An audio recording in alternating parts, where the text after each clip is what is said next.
本当？見えないでしょ？どこにいるのかな？見えないよ。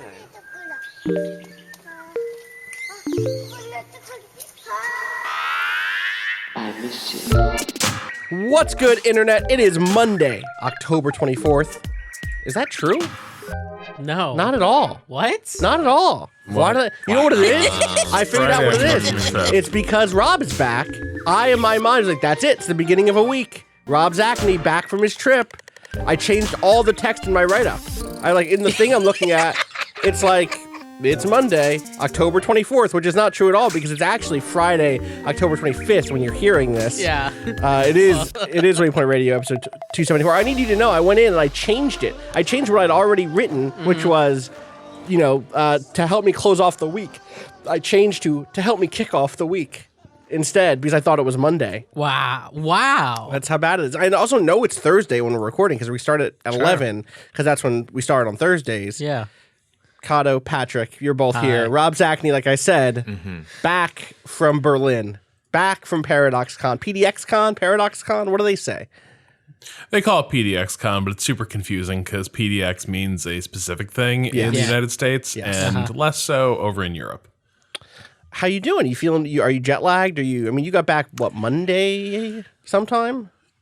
Yeah, no, this was a really easy trip. In terms of jet lag, I've gotten pretty good at handling this stuff. I landed in Berlin and had a beautiful day walking around the city and learning the metro system there. And once I was too exhausted to keep standing around 8 p.m., I went home and slept.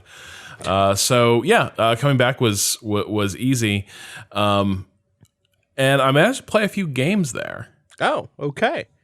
Good job. That's not Paradox games. Forget those. What? The game I want to talk to you about. But you went to ParadoxCon. Mm-hmm. Well, a lot of stuff was delayed. A lot of stuff we've seen at E3. Okay. It turns out I went to ParadoxCon. The question is, need I have? Yeah, Rob, they ran a conference for a game they delayed as soon as the conference started. Yep. Yeah, it ruled. I was super. It was great. And then the Crusader Kings III reveal was pretty thin, and then most of the details that press got in our special briefing were also given exclusively to Gamer Network sites, so RPS and US Gamer. Huh. And at that point, and so at that point, I was like, I could have used these 4 days to do anything else. Yeah. Yeah. So okay, wait. What is the game you played that you want to tell us about? I want to talk to you about my time managing a Trabant factory in socialist East Germany. Why did I think he was going to say my time in Porsche? I don't. That would have been if you'd been like, oh yeah, I stuck in a little time back in my time in Porsche. That would have been cheap. That would have been the best. That would have been the very, very best. Why? What were you managing? What? So there is a museum in what used to be East Berlin called the DDR Museum. Sure. Now this was confusing for many American journos because they again DDR has a meaning here, but not so much. It has a different meaning in Germany. I think in English it would probably be the GDR Museum, but it's East Germany. It's sort of a museum about East Germany and what it was like living there. There's a lot of nostalgia. It's kind of a nostalgic museum. It's look at consumer goods that people in East Germany, consumed and enjoyed. Here's their version of a Sony Walkman, for instance. Sure. And it's really it's a cute museum, and there's a lot of just kind of a cool trip down memory lane, except as you go through the museum, it also gets increasingly propagandistic about the nature of East Germany. Well, and the fact that you kicked it off with here were consumer goods kind of immediately made me wonder, okay, well, what are we extracting as what are the things that we're willing to be nostalgic about versus the things that we have to that we take a different angle with? It's super weird. So like in the front of the museum, you see this car, the Trabant. I want to say it is a little East German sedan, and the text on it is, "Boy, this is what passed for a good car in East Germany, but it sucked." But really, it was also kind of a marvel of engineering, and there was a lot of ingenuity and cleverness that went into designing it. You know, we didn't even have enough steel to build the car body, so we built this, like, I guess you call it a plastic, and it was pretty incredible. It only had a few horsepower, really, and it was notorious for breaking down, but by God, we loved it. And so that's kind of the tenor of a lot of the opening stages of the museum, which is, here's how people lived, here's stuff they bought, here's things they did. And a lot of it is genuinely kind of ambivalent about how things were then versus how they are now. There's sort of cryptic lines that are hard, like things that are hard to interpret, like farm workers found themselves turned into skilled laborers under communism, as opposed to being just peasants and small farmers. And I'm like, is that worse? Is that better? How were they framing it? Was it just presented? I mean, like that's how they presented it. Okay. And yeah, so there wasn't like a gloss on it. Like it wasn't, there was kind of a mixture of nostalgia for, farm workers weren't just farm workers anymore, but they became like a professionalized class. Yeah. Right, sure. But then at the same time, it's also, you probably got a social status upgrade as well through that. But then as you go through the museum, it gets increasingly propagandistic about like how screwed up East Germany was and how dictatorial it was. And look, like the Stasi have a reputation for a reason, right? Yeah, like that was a heavily surveilled and repressed society. But it just begins getting increasingly heightened and editorializing in its placards. And eventually you come to this thing that's about central economic planning. And literally the text on this wall is, the planners of the Soviet Union worshipped one god, and that god was the god of planning. And they and their demons were those of the free market, Adam Smith, etc. And it just goes on. God. And it's like generations were sacrificed on the pyre to this god of planning, and it was to no avail. No failure could disprove the theory. It's just like literally as you're getting deeper into the museum, it's like you've gotten past the facade, you've gotten past the like friendly plastic car like wing and into the like ideological like reactionaryism. Great. Good. Yeah. So then there's this game to demonstrate that. It's like a little touchscreen game with little game displays. Yeah. And it's about, you are the director for the Trabant factory. This will demonstrate why it was impossible to have a successful socialist economy. You're the director of the Trabant factory, that cute little car we met at the start of the museum. Remember that thing? That's cute. That's great. And so it starts out with being like, here was what you made last year, 130,000 Trabants. Are you going to lower your targets for this year? Are you going to keep them the same? Or are you going to increase them? And I was like, promise less, over deliver. So I was like, we're cutting our targets. And the game's like, you cut your targets, but the Central Committee won't let you. No, comrade, we must continue to build socialism. Targets increase by 20%. And you push a little button, and like the count of the Trabants rolling off the line begins to increase. And then it's like, you discovered low quality workmanship coming off the line. What do? And it's like, do you jail the workers as saboteurs? Do you do you give the workers time off to rest them because they are probably being overworked and making mistakes? Do you outsource these parts that are problematic to another company? And I was like, man, my workers are probably working really hard. Yeah. Let's send those guys and gals on vacation. Yeah, get them like, out of boom. there. Yeah. And they're like, you're gonna morale up, output down. And I was like, I'll eat it. Yeah, we'll catch up next quarter. We'll figure it out. Yeah. And it runs a little longer, and it's like, ruh-roh. You discovered their design flaws with one of the components going to the Trabants. Your engineers didn't see this problem coming. Do you trust the engineers to do it to do this correctly the next time they fix it? Do you? I want to say it's like, do you jail the engineers for sabotage Again? Yeah.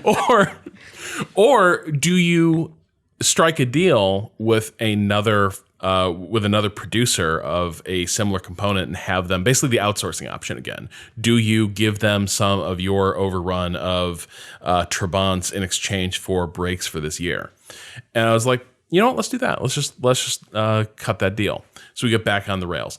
And so we keep going through this process of like, do you do the shitty thing? Do you do the pro worker thing? Or do you like do kind of the self-enriching, that's often the third option is like, why don't you just pocket the difference and walk away?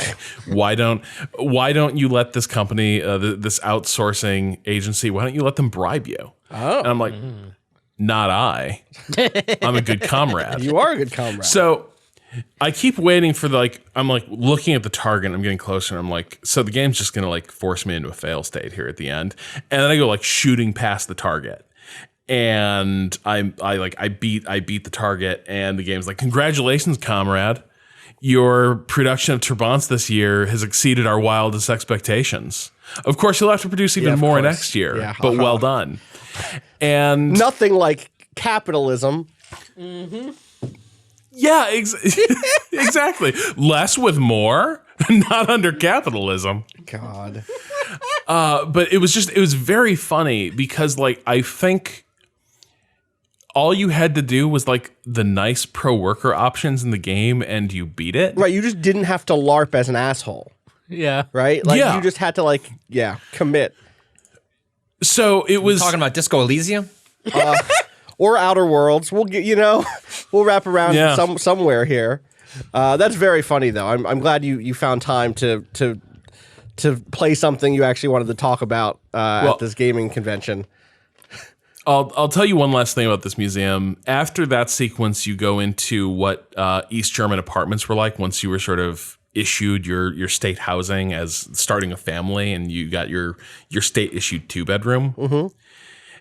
And it's kitschy, but in the way that like photos from my parents' house in the 70s is kitschy, right? Like it's old fashioned.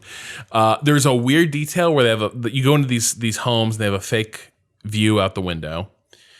And I shit you not, floating hot air balloons of Karl Marx's head are like drifting through the night sky over East Berlin. I can't. Is that real? Was that real? Was that Karl Marx hot air balloons? I don't know, but like right now, was it still like balloon a Terry Gilliam shaped cartoon? Yeah, exactly what I have in mind. Dude, it was just his head, just like melting into a balloon shape, and like where his neck would be was like the little ring for the flame.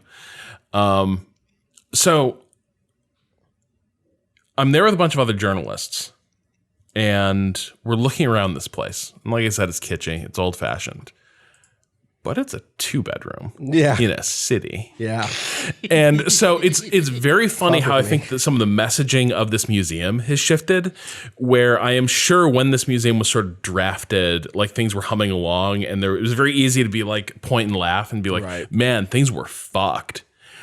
And then all of us were like, damn, can you believe they lived like this?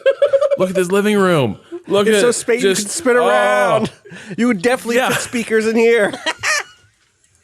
Incredible. Yeah. And so we're all sitting there and being like, sign me up, man. Like, give me that. I don't care if it's bugged. Give me that. All I'm saying anyway is, woo, look at my apartment. God. Socialism rules. Yeah. They're definitely gonna have some doubts though when you turn the Kiss on. I think at that point you might get a knock at the door when you start blaring Kiss on those speakers. Wait a second, comrade, where'd you get this? Rock and roll all night and which party? Our party? We're good. All right. That's how I get out of that one.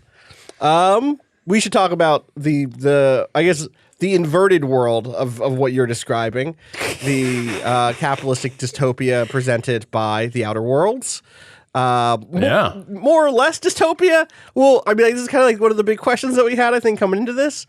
I had a piece run on it on Tuesday. You'll have a review up by today, right? Or sometime today. Yeah. The Outer Worlds, the latest game from Obsidian Entertainment, who I think most folks would point towards Fallout New Vegas as their kind of most long-lasting contemporary hit, but have put out a ton of games before and after that. People know I love Star Wars Knights of the Old Republic 2 a whole bunch. Folks really love a lot of their more recent computer RPGs, like Tyranny and Pillars of Eternity. Yeah. Eternity. I kept wanting to say The Earth, and that's not it. That's a different thing. That is a book series. The Outer Worlds is, I think, what I will say first is I think that this game has been super well received. It is a first-person RPG in the style of the Bethesda and Obsidian Fallout games. You are playing a space captain who has been defrosted from a kind of aberrant colony ship that was lost to space, and a seemingly radical scientist has decided to bust you out and have you be the disruptive force that overturns the corporate board, a group of companies that has kind of de jure control over the star system, the Halcyon star system, which is divided into a handful of worlds, some kind of space station-y things, some asteroids, and is kind of, depending on how you look at it, either a place where all potential change is squashed instantly by this corporate board through economic and military pressure, or is teetering on the brink of collapse, where behind every placard, behind every billboard, there is some sort of like broiling conflict ready to explode, and you get to play the matchbox that's going to set off the powder keg. I'm like 18 hours in now, as I put some more time into it after I wrote my piece. But this game's been super well received. I think for me, when I look at the reception, so much of it, and when I think about my own reception, when I think about my enjoyment of the game so far, so much of it is, I haven't had one of these in a long time. If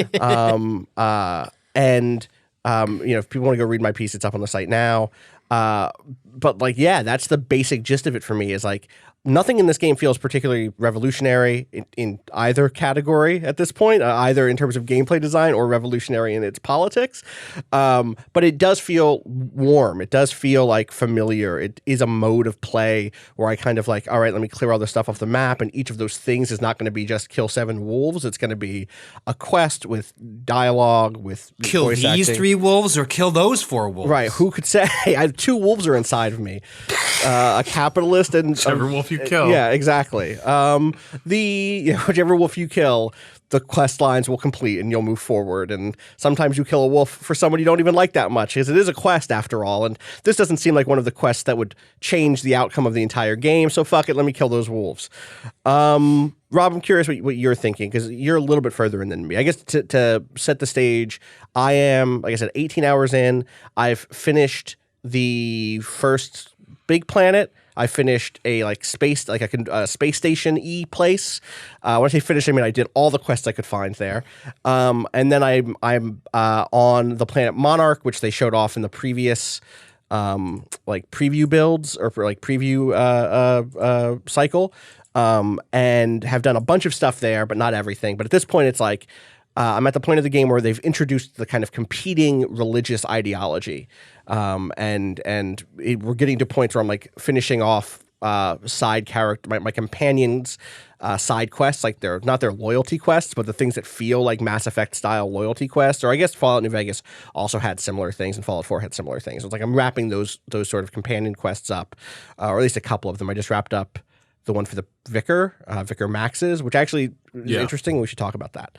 What are you thinking? How are you feeling about this thing? I am kind of bored. Yeah.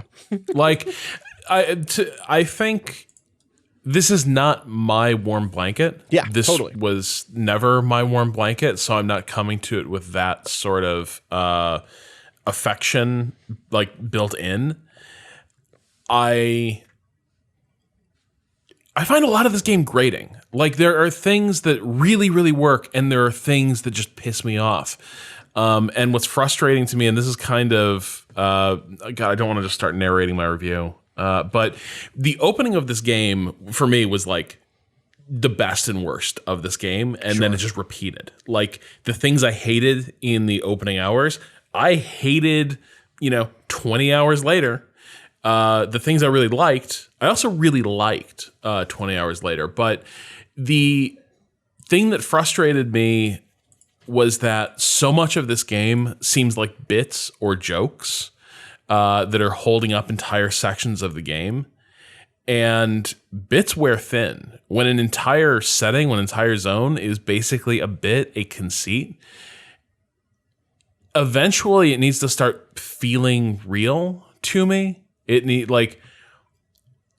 need to buy that people are just for whatever reason writing this out and sort of stuck with these options and accepting of that status quo. Can we be at least a little bit more like, what's an example of this so that people know what we're talking about? Because I kind of somewhat have ideas, but I'm curious. Okay, so the thing Danielle cited in her preview, and it's the opening section of the game, you're at this colony, Edgewater, that's run by Spacer's Choice. And the gag is Spacer's Choice is kind of the Kirkland brand of Halcyon, right? Like, it's not the best choice, it's Spacer's Choice. Yeah. And that's a funny line. That is a funny line the first time you hear it, good line. The 60th, 70th time you hear that line, and you will, and that will not be the last time you hear that line, it's less funny. And it also turns out to be that is one of the governing logics of that entire community, which everyone there works for Spacer's Choice. They're basically owned by Spacer's Choice. It's a company town, yeah. Yeah, and all they can do, it being a company town, is buy and use the crappy tools that Spacer's Choice makes, eat the crappy food that Spacer's Choice grows and produces. And everyone is just cool with that. Like, they are slowly being whittled away to nothing, and they're starving and they're malnourished and there's a plague mistreated. that gets people killed, and their core loyalty to the system is in lockstep, basically, outside of occasional people who peel off to go join like a different commune, basically, that is sprouted. Right. So there isn't any of that, but like everyone in town seems like a diehard. And it doesn't ever read as like parody of like, look at people who are like so bought into a thing, or is it like this is part of how these things work in real life? People aren't paying attention. There's a degree of like compression that happens, right? Which is like in real life, it is very easy to understand why someone would feel complacent, and you can see all of the mechanisms by which loyalty and reactionaryism and like cowardice are produced. You can understand why we're not in the streets, because you can look at all the mechanisms of control and power that keep people feeling like basically satiated or afraid of any large scale change, right? Partly because it's so easy as the player character to come and disrupt things. It can be hard to see why the people who are literally being put in the sick house until they die wouldn't revolt, because you can't quite see the same degree of like ideological warfare happening, if that makes sense, and like rhetoric. Or you can understand why they wouldn't revolt, but you can't understand why they would continue to like blithely parrot back at you the corporate bromides and the slogans. Everyone has to, by the way, almost every character who's like still loyal to the company system speaks in branding. They speak to you in sales pitches and like branding guidelines. And so it's not just that somebody is going to be like, oh my God, I've got the plague, but I can't have it treated, and death would be a sweet release. It's that they will find a way to express that through the lens of, I just couldn't get my Spacer's Choice vitamin guppies, but I'm sure they'll be here on the next shipment. It's stuff. It's stuff like that. I think that stuff hasn't knocked me out of this quite yet, because I'm reading it in. This game isn't. This is Futurama. This is like I'm not reading it as Fallout. Do you know what I mean? Like I gotta fucking shrink right now. You know, like I have to. There's not even compartmentalization. So I think that the genre space it's in is parodical. It is parody. It is not. Well, like the humor slider is like a little more up and not just like like political satire, but like it's straight up just jokes sliding and higher a lot of up them, in terms of the spectacle. Totally. And I think that like part of that too is like there used to be the thing in Fallout where you could put on like the wacky wasteland or the wild wasteland, and that would like turn on the alien encounters and the weirder weapons. This is a game where that's just on. Yeah. That's just on, right? Like you're just a mad scientist pulled you out of a cryo tube and has a shrink ray gun, on his ship, waiting for you the first time you visit him. Same as Barnsworth. Right. Like that is like the touch. Like it's a Firefly game. It feels like a Futurama game in places. It feels like that is the space it's working in.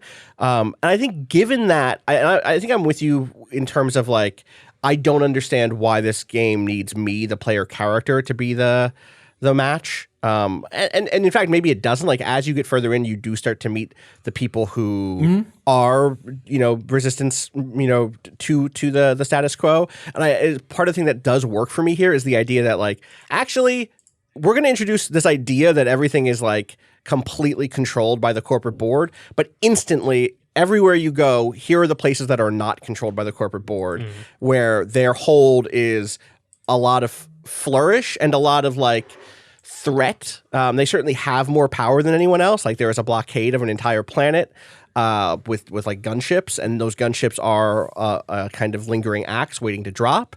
But on that planet are like three entire communities that have ceded from the corporate board's kind of way of life, and are operating under kind of three different modes. And for me, that is where it ends up getting the most interesting, and where it's harder for me to pin down what the game thinks or believes or like wants to say about its own setting. The Planet Monarch, isn't that the point though? I mean, yes. I feel like they've are like they set that up and how they've talked about the game that I'm not sure I would ever expected the game to necessarily lean into that all that much. I'll explain why I think it's hard to pin down is partially because of where and when the degree to which the different sides are actually vilified. I'll put it this way, like so far, I've met like one actively, like it's kind of like socialism meets kind of a vague Eastern philosophy group that is like the primary ideological threat to this culture. And they are run by like a dude who has his head up his ass a little bit, who is like deep into wanting to convert people with rhetoric and propaganda, and he wants to get a printing press up, and he was like, we gotta like convert people by the heart. And then the other person who kind of runs this commune is this kind of more pragmatic military leader who's like the commander. And inside of that world, you're kind of like, hey, do I want to side with the people who are more practical or the people who are more utopian? But regardless, neither of them are positioned as villains, or they're not vilified as much as like the invisible corporate board who basically constantly comes down and kills people, either directly or through necropolitics, where they're like turning off access to medicine, turning off access to food, putting in blockades and refusing to let people use local resources because they have to use the resources that are brought in from outside, and all of that stuff. Like, this is why I say I can't pin them down, is in those moments, like in that comparison between those two things, it's like, oh, well, the kind of like doofy socialists who maybe have some like personal beef and reasons I wouldn't agree with their methodology aren't killing thousands of people through negligence or greed. And so it isn't like it's saying apples, these are both apples. Like there isn't apples and oranges thing here. But what, it's kind of saying like these people have their hearts in the right places. Maybe they could be doing it better versus these people are not people. They're fucking goofball, cornball, shitty, evil assholes. Like the first dude you meet from the actual corporate board is the guy you meet on the space station, I think, Rob Udam. And he is just like detestable. There is nothing redeeming about that dude at all.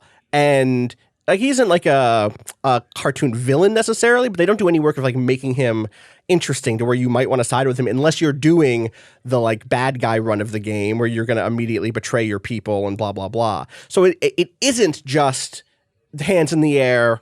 What about the other side? Both sides, Sure. You got to hear both sides. But it does in other points where it does want to like play with that is when it says like, okay, but what about a corporation that's trying to do good? What about a good corporation?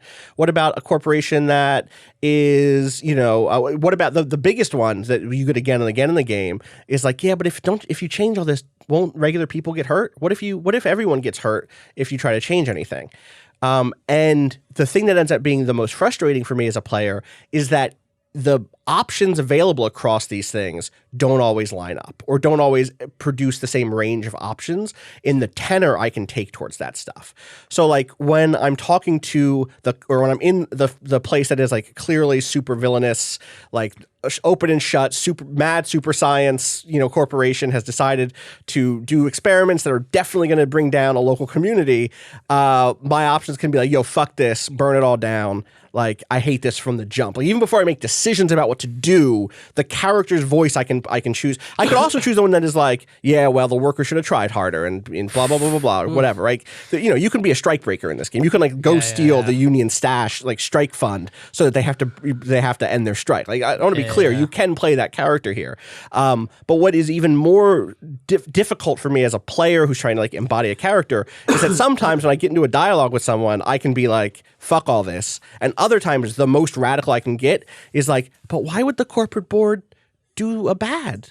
Why would they do bad? Yeah. Don't they see this isn't good? And it's like, well, I can feel two different writers here. Like I can feel that there was not a path to unify what even the role of the kind of person who wants to burn it all down sounds like or acts like. It even sounds like, sorry. Go for it. I was just gonna say, like, the way that you were talking about the people who were still kind of living under the corporate, like, and like spouting basically marketing, like that's sort of like taking people that are being oppressed and making it seem like there's two different types of people that are being oppressed. There's the ones that are aware and the ones that aren't, and like the line where that like yeah, there's some people who it feels like to such an extreme that it feels what's the word I'm looking for? Not upsetting, but it when you take it feels like it's at such an extreme where it feels like those people are a lost cause. Yeah, like, does that actually because I'm always yes no, leery of that sort of like, oh, we have to come in and save a certain type of people where like they're never going to even if we talk to them in the opening zone. That position is explicitly articulated. Yeah, there are people who are basically like, if you didn't lash out against the system, you're no good to us. There's no like your chance to leave came and went. Now, if you've taken the corporate line, like you can go down with that ship. I actually don't think that's true. I think the actual end of that quest. I mean, there is still a hard line drawn, but the line that's drawn at the end of that quest is that she says, if at this point you still want to hold up that ideology, you don't get to fucking come to be at our commune. Like if you're going to come to our commune and still want to uphold corporate values, fuck off. Like, so they are like trying to make this character who is operating this open and free commune in this first zone seem like, make her seem less open and kind than her front was. But she doesn't go as far as to say, if you didn't join us already, you can't come join us now. The entire play in that quest is about moving the rest of that culture to that commune and away, or shutting down the commune. Yeah. Okay, yeah, but the thing about that, the end of that quest is we will accept people who already toe the exact line that I've laid out here. And even though I've made the decision to burn down their town, if they do not then immediately accept unconditionally I just want to be clear. rules I've laid out, they can die in the wilderness. Yeah, absolutely. That's the position. Yeah, that's what I'm being clear that's the position. The position is not if you didn't already do that, it's time. Like, I think that is an important distinction, but I'm with you that it's like it is played like a twist. Like, you thought you were doing the good thing by helping this environmentalist run her commune instead of pushing her people back into the corporate, workhouse. That is meant as a twist for sure, and meant as like things aren't so simple here in the space frontier. But I am also willing to make that choice. Like, I think that is the thing for me, was like, yeah, okay. Like, and they'll figure it out. But shutting down this town was the right thing for me to do. I'm happy to stand by that, even though the person who is now in command is like not the noble, kind-hearted, perfect picture of a revolutionary. The thing that ends up being like the alternate thing ends up happening in Monarch, right? Which is like you're introduced to someone who is like the good CEO, right? Like, I'm gonna make changes. Like, I'm not gonna change the fundamental system. I want to get back in the corporate board's good graces, but I'm going to give people days off. I'm going to mandate that there are like regulations put in place. I'm going to be contemporary, capitalism with slightly more workers' rights, where I've conceded a few things. I'm going to allow there to be unions and strikes, but all of this is to get back in the board's good graces and show that we can be productive again. The thing for me is like, I don't mind them taking these swings.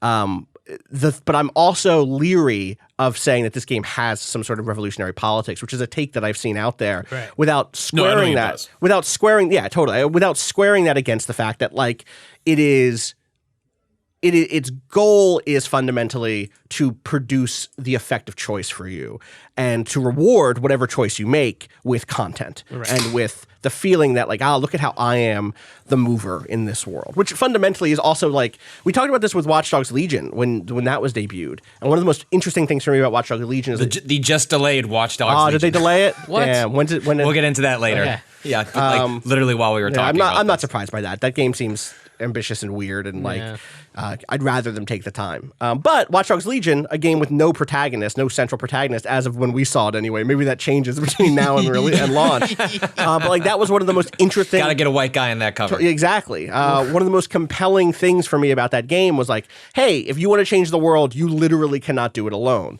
and that is in line with a certain type of political position that understands history not as kind of like the Hegelian story of a bunch of great men lined up one after another or clashing, a bunch of great men clashing, but as like the kind of ebb and flow of force, of power, of material. And Legion at least gets you a little bit there in its premise, whereas this game is always going to be about one person is de-iced, one person gets defrosted, and then they are the hand on the scale one way or the other. And like I don't know that you can have a game that is both about big historical change and about the individual hero being the center of that that can be revolutionary in that sense, because it's always going to be individualistic in its framing and in its mechanics and in like the narrative logics therein. The camera is always on you, right?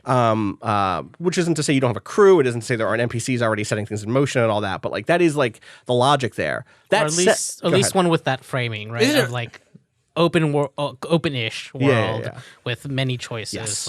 If the scale was smaller, you can do that, right? Like this is like the Disco Elysium thing of like, I mean, I don't know how that game ends, but I bet it's not. And then you become the leader of this city. You know what I mean, or whatever. What were you going to say, Patrick?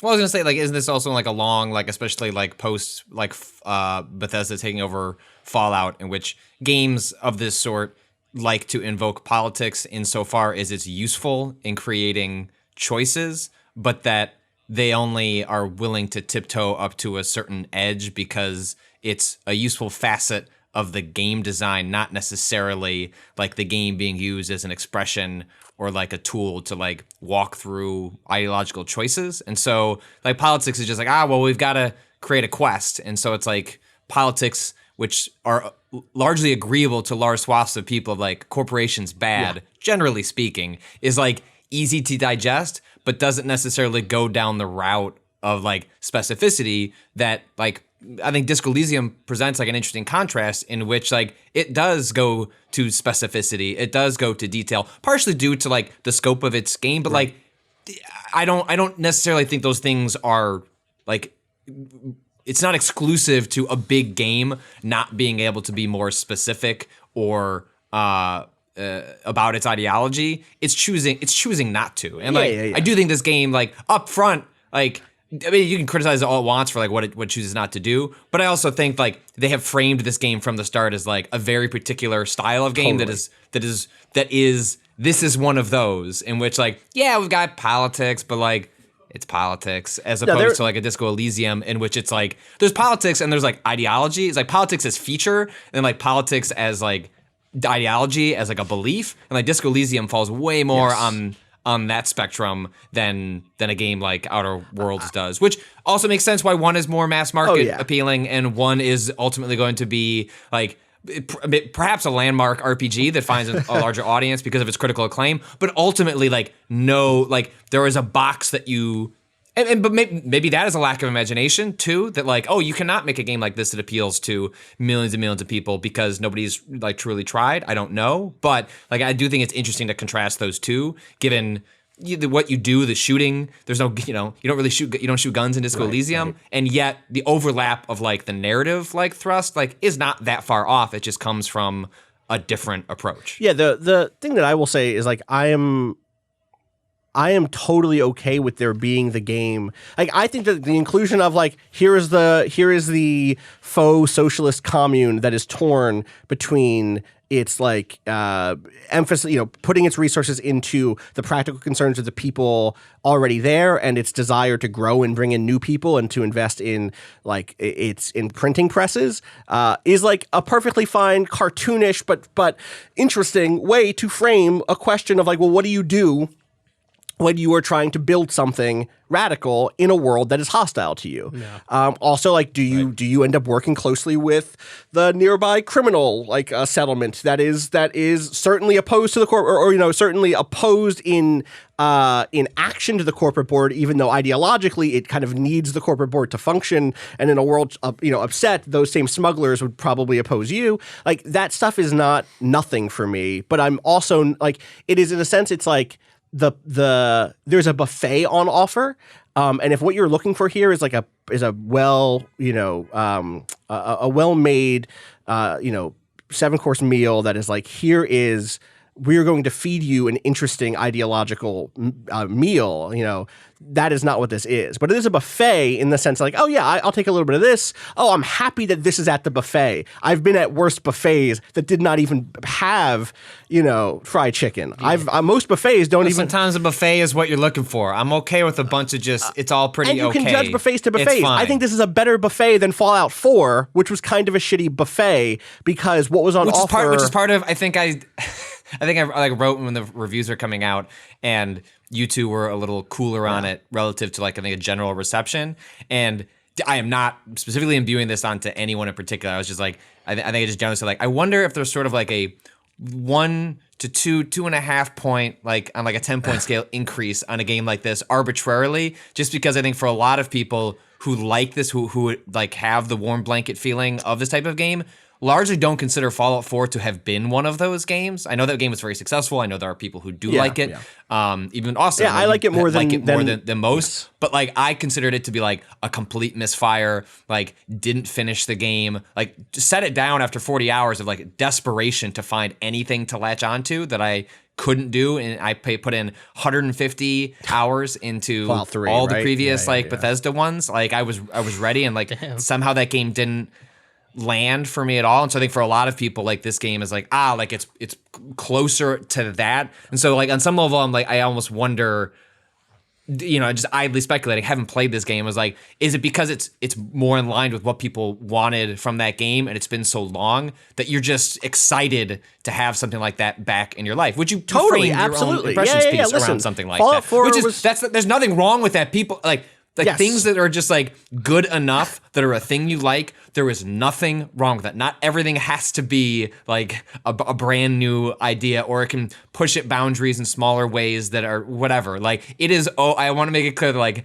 as someone that plays like a lot of like iterative games that like don't do a lot from game to game. I played Dark Souls 3. That's one of those. You know what I mean? Like it's fine sometimes to just get something that's like, I like this thing. It's more of that thing. Scratching that itch. Dressed up a little differently. Totally. For me, it's like I like to do that and also recognize that I'm doing that, right? Like I know that part of my response to this is that Fallout 4 was 2015.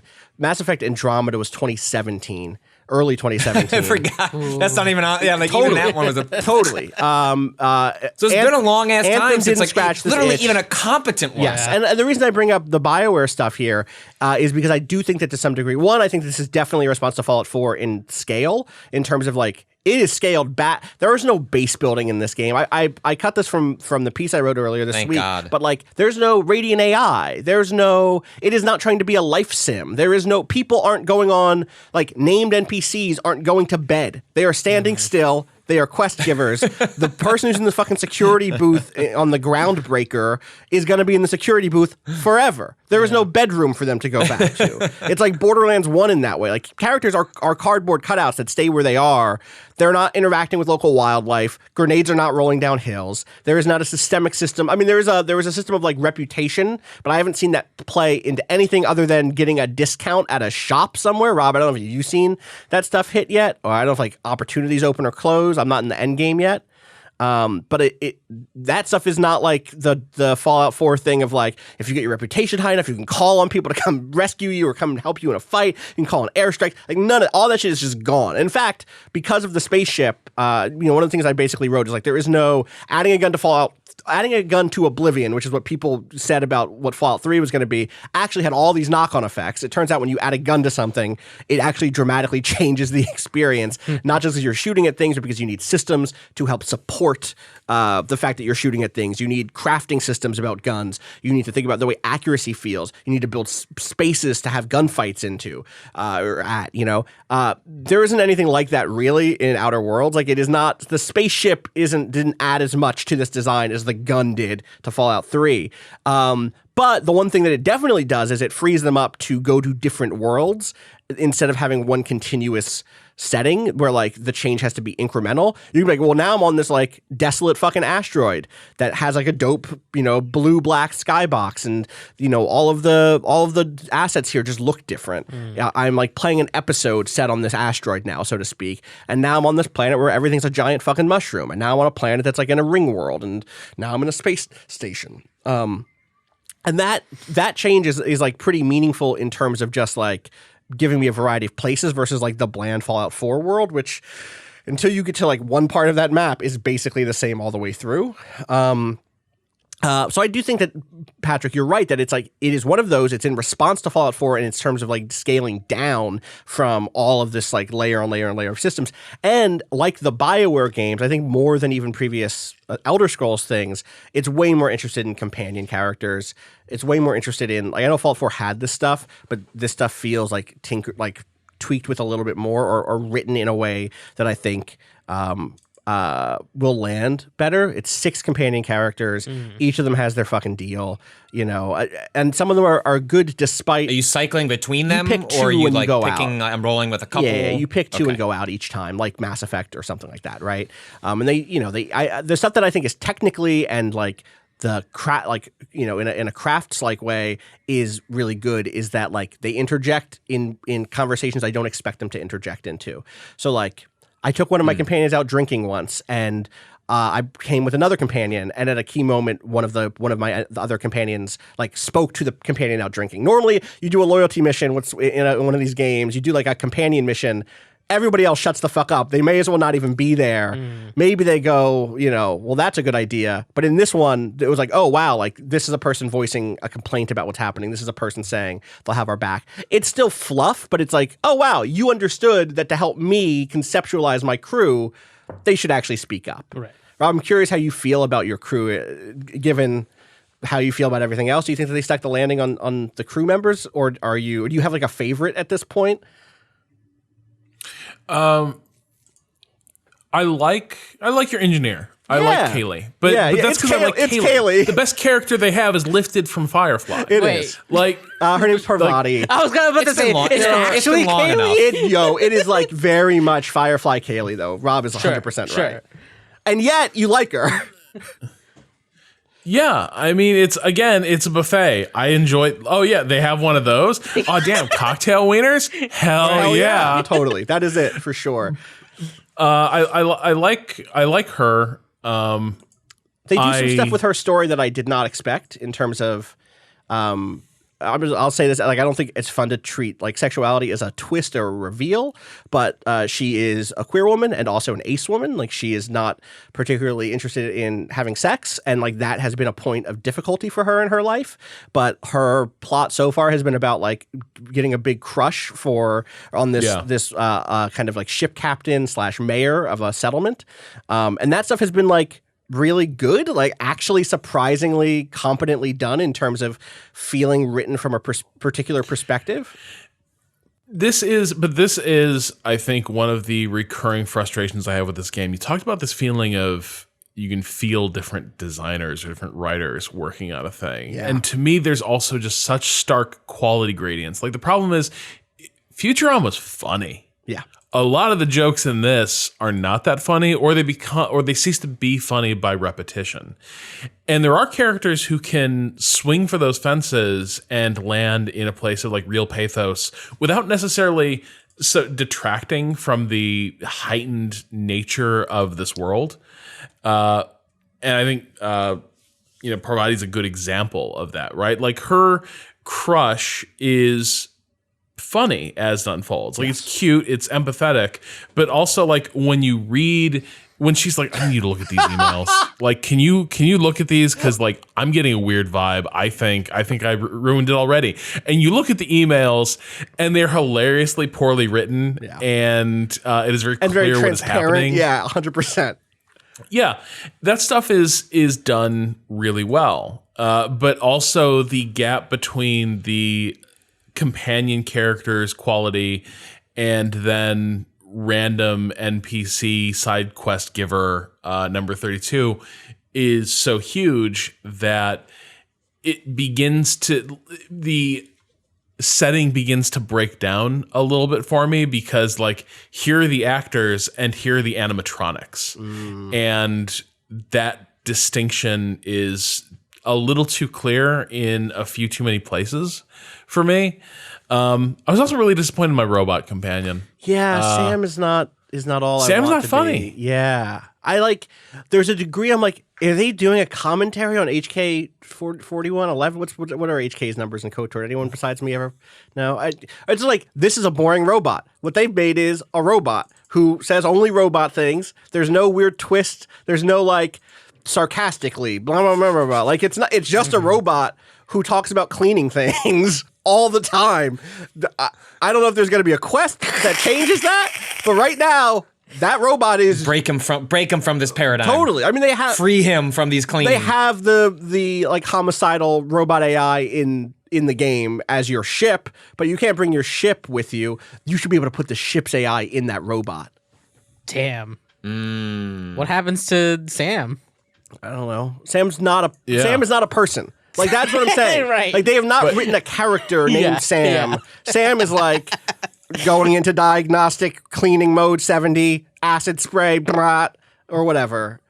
That's the joke. But again, that was maybe better than anything Sam has said in the game. And game. it will do that. Yeah. Yeah, it will do that. And then the other characters will be like, Sam, shut the fuck up. And it's like, I mean, I agree. But is this a successful companion design? No. When you turn, he doesn't have a mute button. Not that I've seen. Not that I've seen. The mute button is to leave it aboard the ship. Yeah, just 100%. don't Just don't bring Sam. Bring the fucking the cynical priest or the more cynical pirate / medic instead.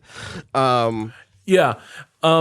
The other thing I think that does get me down a little bit about this is the systems don't really do much for me at all. Like, this is a game with a fair amount of combat. Yeah. But I built a character that I pushed it as far as I could to be a character basically incapable of fighting. I was like, look, I've played Obsidian games. Yeah. Like, you talk. You get more stuff if you talk. If you got the gift of gab, you have a more interesting journey through that world. And they made the decision to, first of all, what dovetails very nicely with being a talker is that you can really buff up your companion characters. That is actually maybe I unlocked the best new thing in this game for me. Can you explain what that means? So your companions, if you like, you can have a suite of like leadership abilities. And I can't remember. It's like determination and is it just determination, leadership? Yeah. And leadership buffs up your companions' abilities. And as you put more points in these things, more tiers of that skill unlock, so the bonus gets sweeter. And you get that bonus. That is like the big difference, right? Like, think about, you've played these games before, Patrick, where you're like, I'm trying to pick this lock. I'm not a good lock picker, but this fucking thief is in my party. Why can't you just open this thing for me? And in this, your leadership skill determines how much of their stat gets added to your stat. So, that's good. And that feels. So who gives a shit about the realism? Just let me open the fucking door. Yes. I guess you know what? Sometimes I wonder, who is this for? Now I don't have to wonder. It's us. It's not the best choice. It's Kirkland. It's for Patrick. Wow. It's not the best choice. It's Kirkland choice. God damn. No, so the thing is, so my character is mostly a talker, but through the leadership ability, my companion characters hit way, way harder. They do more damage, and then they also crit like crazy. Yeah. Then there's also perks in the game where I think there's a perk where you get to trigger the companion abilities. They have special abilities, and every time they say something, you would think it would get older than it does, but I swear to God, it like every time Vicar Max, and by the way, you got to leave these people in their original clothes. Yeah, 100%. All right. The character models look so much better in their original clothes. Do not put Vicar Max in armor. Janky fucking armor. Let that motherfucker fucking rock. Let him drip. He's got that fucking long like dress on. It's killer. He has like vestments that are just like robes that are they're just like sheen. He's good. Great. And the motherfucker got a shotgun. And so, he's got a shotgun. So you hit his ability, and he'll be like, I absolve you of your sins. And like, boom, like shotgun blast to the face. Bah! Or like, I'm ready to hear your confession. Love it. And like, he always, for some reason, does a spin around with the shotgun. He's so like, no matter the right direction. Because they do these interstitial, like you trigger the ability, it does a cutaway shot from your first person perspective to the character as they go into their motion. When they do that, they will break the laws of time and space to execute their move. So Vicar Max might have been like behind where the fight was taking place, and you ran ahead. But the minute you're like, Vicar Max, fuck that thing up, Vicar Max will materialize 2 feet away from the target with his back to it, with the shotgun sort of resting on his shoulder like a pickaxe after a long day of work. He'll unshoulder it, say his little bit, spin around, and like unload and kill the thing. My ability, then these abilities have a cooldown. Yeah. My perk gave me a pretty significant chance of, once I fired one companion's ability, to immediately refresh the other companion's ability if it was on cooldown. Good. These are not like, they're not quite like ultimates in a MOBA, but they're heavy hits. Yeah. And so in a pretty short time, I hit a point where my character didn't do much damage themselves, but I was just going CV through combat as my companions just wrecked house. Listen, you're more of a Picard than a Kirk. You know what I mean? Like, you don't get your hands dirty. You send a Worf for that shit, you know? To be fair, though, like I also felt like I probably still could have done it by myself, just using my weapons, even with my crappy abilities, because you don't feel any less proficient with a gun, right? Like if you've got a really good gun, you're probably going to do all right. It'll just be a lot more of a soak enemies with damage type combat. But there's a lot of this combat. I don't think it's particularly cool as much as I enjoy the goofiness. But then it's also doing the thing where you could also stealth your way in. Yeah. And that means effectively that everything has a side door a few feet away with a lockpicking check. And so do you fight these guys in the front? Or maybe you're a sneaky character, in which case you walk past these pretty non-aware enemies, like they don't see shit. Like you can basically walk up to a bandit camp and they're just like, nope, not my, more than once not I've my cone of awareness. into someone like, oh shit, I didn't see you there, and they just don't see me then either. All right, I'm gonna go back in the grass. Bye. Yeah, so like that's the other the thing thing is you the do- alternate approach. For me, the problem with this design is like, oh yeah, so what I'm gonna do is I'm gonna kill them all. Then I'm going to go do the lockpick check so I get the XP for both. And that is the maximum, best, efficient way to play this game is like do everything, right? Like otherwise you're missing out on XP. That's the other, this does seem a bit, gosh, I don't like, did Fallout work this way? Here you are steered toward use all your abilities because you get a bonus every time you use the abilities. Yeah. So even if your instinct, you're like, as this character who I think I am in this conversation, I would be like, go to hell, die. Yes. And I can say go to hell, die, and start a fight. But then I can use my persuade ability. And the persuade ability is, what if the corporation did less of a bad? Yes. And you will get XP and like for not using that ability. An insignificant amount of XP. Like you get solid XP from just using your speech abilities in speech or your hacking ability, whatever it is. You're totally right that like there is an incentivization towards low conflict resolution because to get that you use abilities, which gives you XP. Like that is another kind of like game logic influencing what the kind of outcome, the ideological outcome of the game is in some sense. I don't think previous Fallout games worked that way. You may have gotten a bonus if you used your ability. I don't think like you persuade and you do it and you pass the check or whatever, and then it doesn't go like XP up. No, I guess not.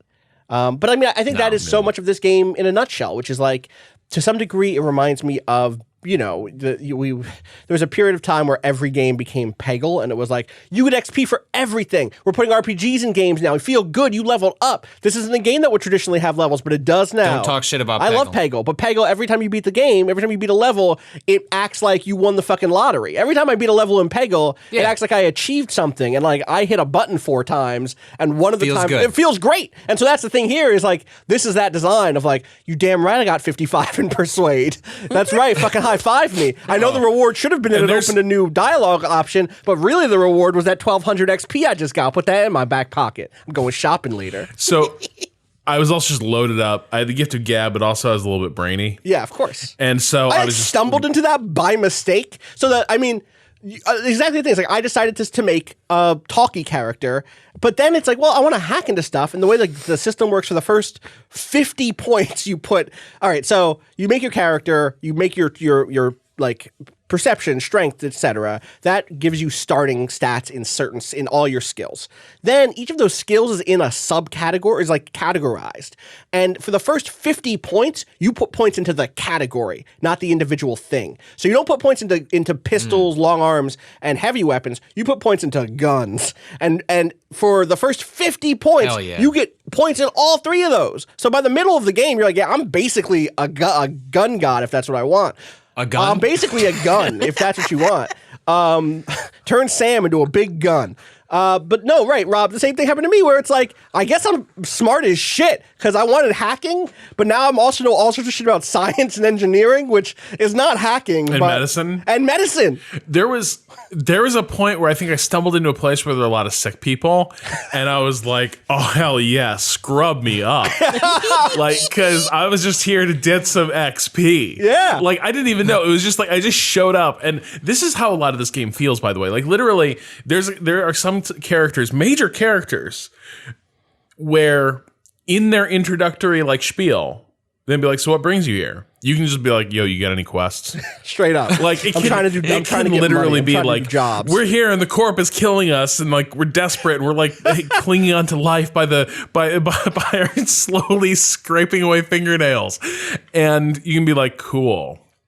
So you got quests, right? So I can get some of that ready to XP. fetch. So I'm a protagonist, which means where's your quest board at? I'm not here to talk to people.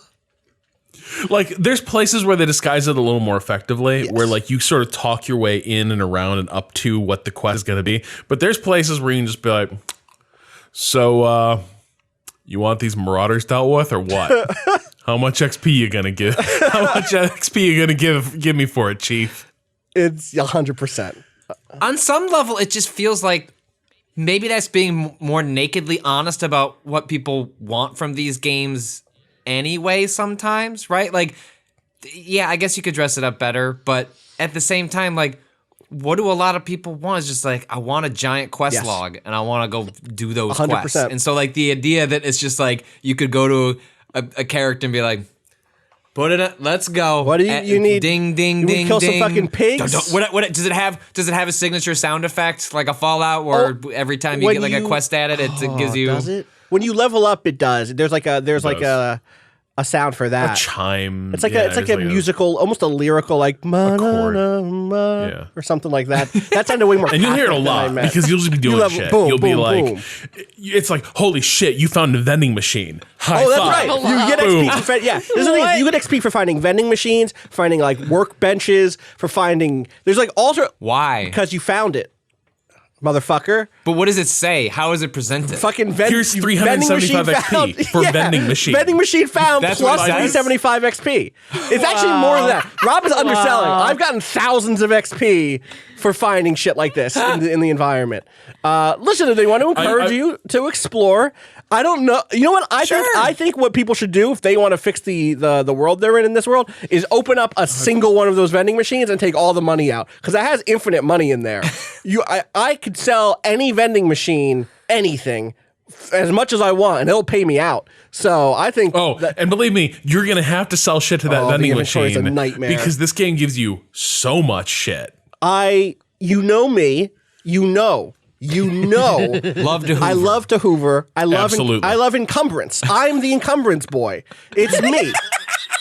I like inventory Tetris. You don't even need to give me the Tetris. You can just give me a list and be like, well, what's the most expensive but lowest weight thing? I like figuring that shit out in these games. I prefer the Tetris. Yeah. I prefer the Tetris. The Resident Evil model of like flipping things around. 100%. That's much. But I'm the motherfucker who's like, well, okay, well, this battle axe is dope because it's a battle axe. I can put that on my wall, but it's 30 pounds. And this it's only worth the same as this wheel of cheese, and that wheel of cheese is only 2 pounds. Drop that axe to the ground. I'm trying to maximize. And that makes sense. Wait, but how far have you gone with the encumbrance? Very far, Patrick. Though this game. So again, this game is like one of the first perks you can get is fast travel with encumbrance. Straight up, it's like if you're encumbered, you want to. I love it. Totally. I love it. This is what I'm saying. Like, Do you want your companions to carry more shit? Yes, we can I fucking do. They can carry so much. Getting that perk where my encumbrance top jumped from 120 to 185 because my 2 companions can carry more now. It was great. It was like, oh hell yeah, I can carry more. And to your point, the problem is actually isn't the encumbrance stuff here. It's the fact that you have just too much shit. Like, you're healing. Oh my God, the consumables, Rob. All right, so let's say that there are 12 types of consumable. There's ones that heal you straight up. There's ones that give you increased, like, regeneration over time. There's ones that give you more health, like, maximum. How long did it take you to clock what was happening? Not that fucking long, honestly, because I was like, okay, well, so to use consumables in this game, you have an inhaler. You just put shit in the inhaler. You unlock, as your medicine goes up, you can put more things into slots in the inhaler. So, like, I always just have the heal me thing in the inhaler, and then in slot 2, I have something that like, gives me bonus health on top of my maximum health.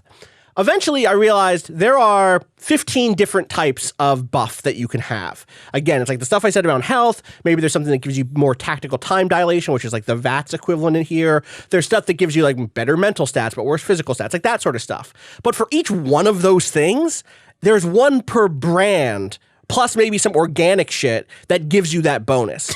So that means that even though there's only whatever, I guessed at 15 types of buff item, there are like 5 different slot things that will take up an individual slot in your inventory. So you're going to have Spacer's Choice branded coffee. You're going to have Auntie Cleo Cola. You're going to have some banana that does that naturally. You're going to have the Monarch Space Industries version of it. You're going to like it just.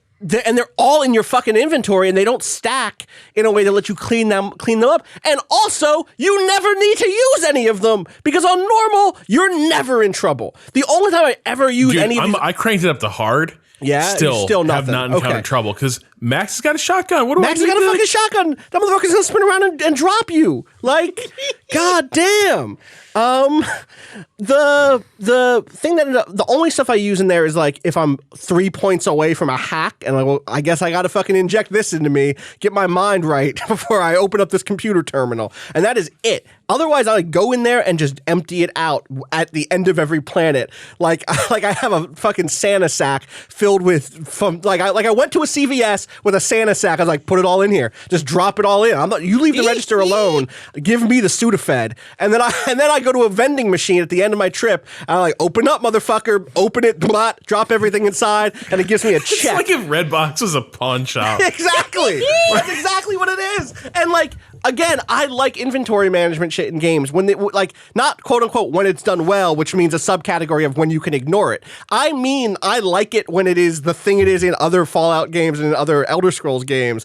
I am that person. There are examples of things I don't like. I think Mass Effect 1's inventory system is trash. Like I'm not saying I don't draw any lines, but this is just like a nightmare for also the item comparison thing in this game. Rob, is my game broken? Why can't when I mouse over a weapon? Why does it not just I hit the item?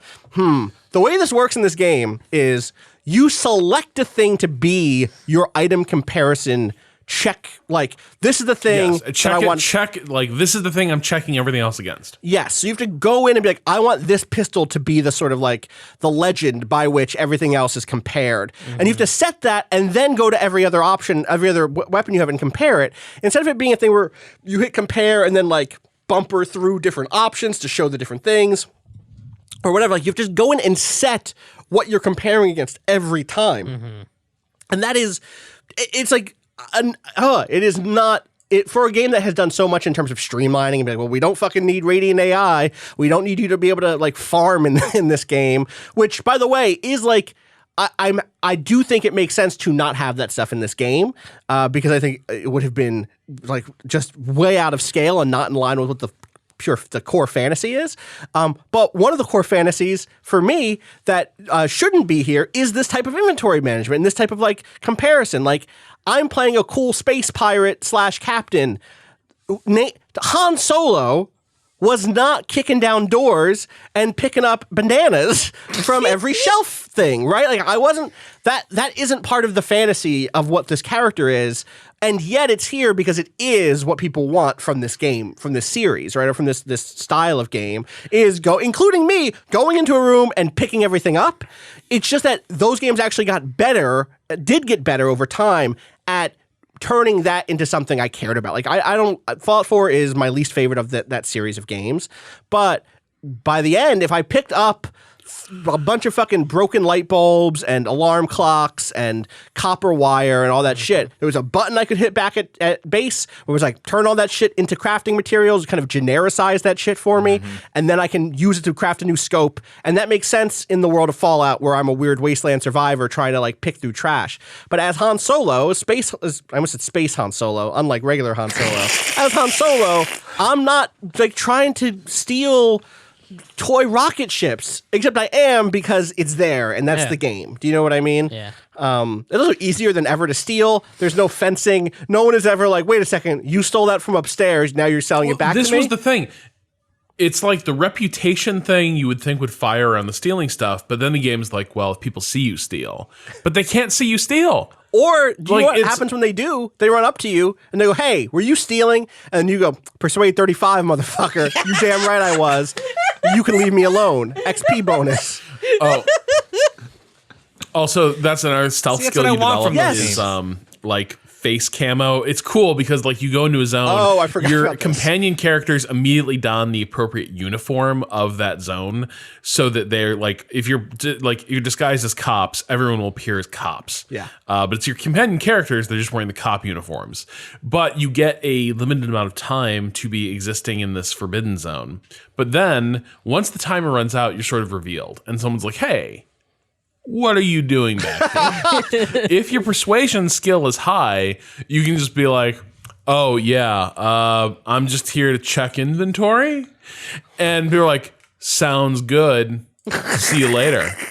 I did not realize this. And then it refreshes the full bar. Wow. And you're told you've got like 2 or 3 more times that happens. You've got like 2 or 3 more refreshes left in you. Like there's more charges in your stealth thing. Wow. So once you've upped your persuasion abilities or your lying ability, one of them, yeah. Once you've upped those abilities, you're basically also an impervious stealth machine. That mechanic only showed up once for me so far in like a hospital, and never again. Never in a Marauder base. Never in a corporate, enclave. I'm sure it will show back up again, but I'd forgotten it existed because it only existed briefly for 30 seconds. I forgot 10 that hours weapon ago. degradation exists. Yeah, that exists. Yeah, like, yeah. Weapons degrade and need to be repaired, but then you go to a workbench that you found for several hundred experience. Yes. You go to a workbench and it's like $5. Yeah. Hey, can you repair this, please? Thank you. All of it. All of it, thanks. The other thing on like the itemization stuff that bugged me, and we should wrap because now we're just going and going and going. We should move on. Is that you hit a point in the game where Mark II items start showing up, and you realize that like one of the ways that this game was restrained by budget, presumably, and kind of scoping, was that they were not going to make unique items for every tier of the game's leveling system, and so like. Oh, light assault rifle Mark II. This is just straight up the same model. I think it's the same model, but better damage than light assault rifle regular. This is a revolver, a high impact revolver or whatever. It's the same model. It's just better. And my hope is that maybe there's a third tier where there's actually different stuff at some point, but I don't have high hopes for that. And like that's a tiny thing, and I'm doing my best to find the joy in trying weapons in the Mark II tier that I just ignored in the Mark I tier. But that's a lot of like, damn, I really wanted there to be cooler, different space weapons. I will say I like a lot of those weapon designs. Like, I think that they hit the right blend of like sci-fi shit and like not even space western. Because there's just like an AK-47 with unique engraving on it. Is their like heavy assault rifle? But I like that design stuff. They have found the sort of like modernist vibe that kind of goes along with some of the kind of core design aesthetic of the game, which is interesting. I don't know. I'm gonna try to wrap it up. Like I hear it's not that long, and so I might just like go heavy on it over the weekend. Because I am enjoying myself in that blanket way, right? I think Patrick, you would actually probably get a lot. I'm psyched. I am so excited to get into it when Rob is shaking his head or like kind of rubbing his brow. It doesn't all have to be. No, I don't know. I guess I'll load up some more Breakpoint. Whoa. Waypoint, down Outer Worlds, up on Breakpoint. Okay. Persuasion passed. I 300 significantly XP. preferred my time with Breakpoint. Yeah, have fun. We should Interesting. I'm sure the multiplayer in there. services they're very popular. Ubisoft did not just put out guidance saying the game bombed. Definitely didn't. God, did that happen? Did that game bomb? Yeah. Yeah, it bombed. So it goes. We should take a break. We should come back and talk about other stuff besides Outer Worlds and Breakpoint. Let's talk about the games we're not going to play. A sharp downward revision in the revenue. All right, we will be right back. Ooh. Except for Rob Zachney's review.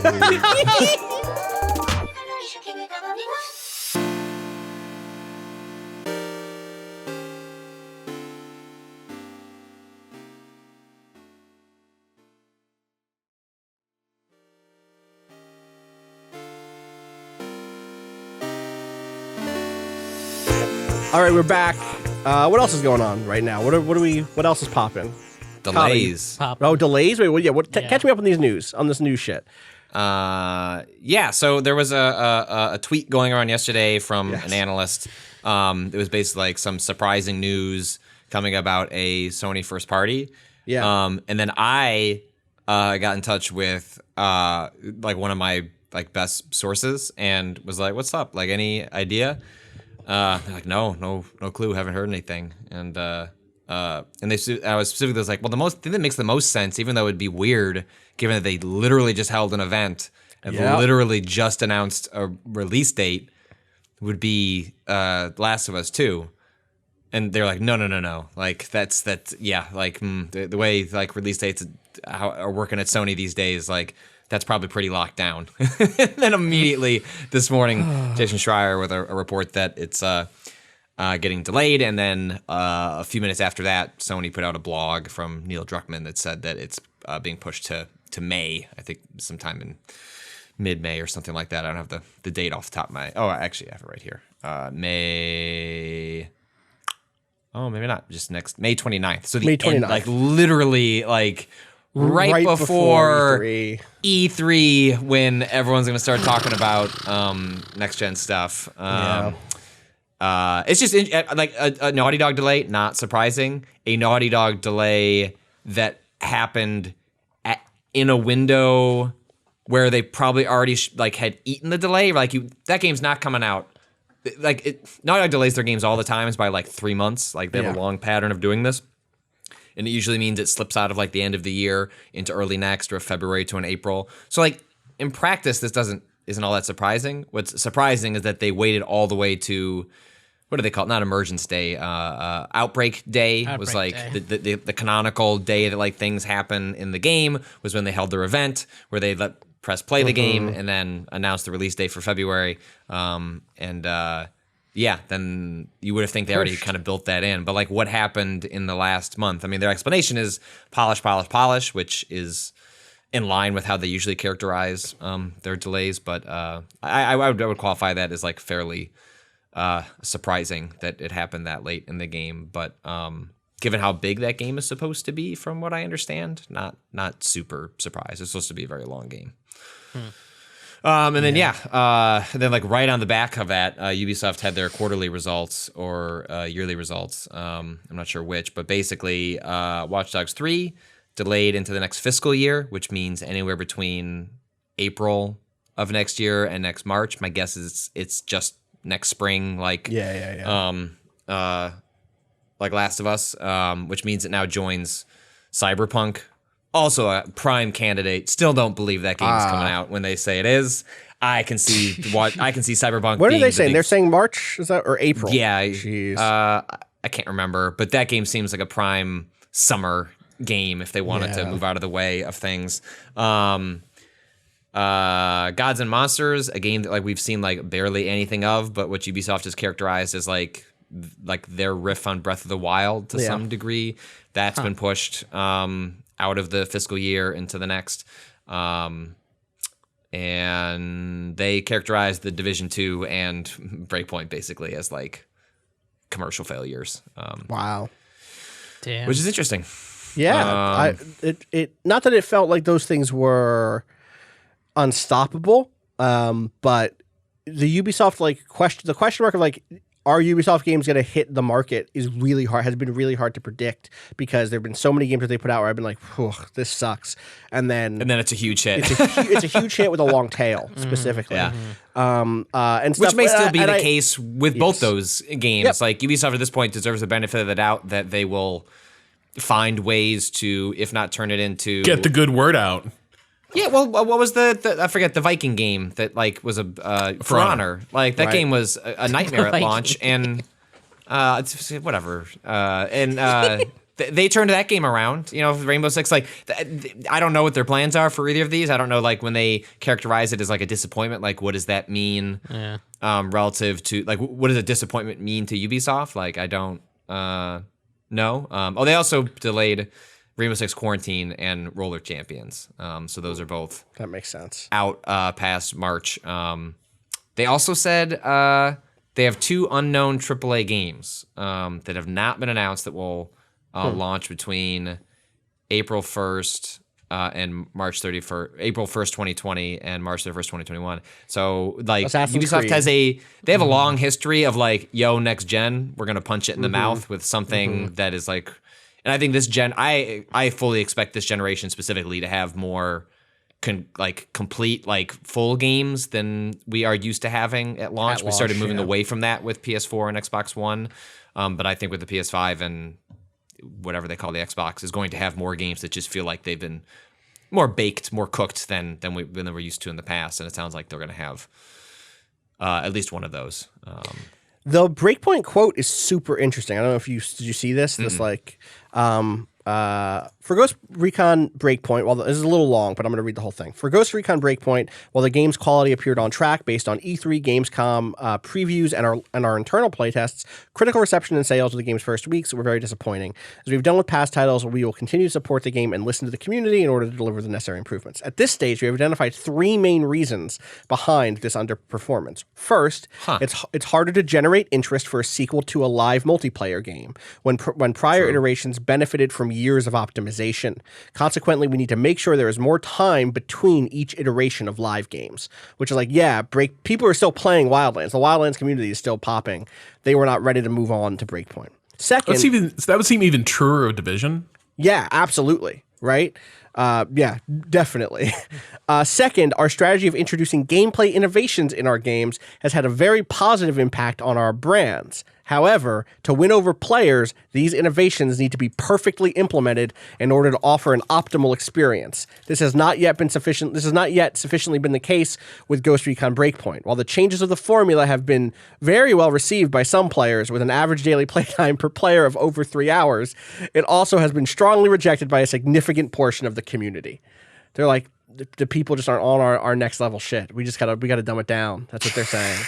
I do think it's interesting, especially with Watch Dogs Legion coming out, where if they are being like, "Ooh, we got to be a little more conservative in design," or we have to make sure that this is like seamless.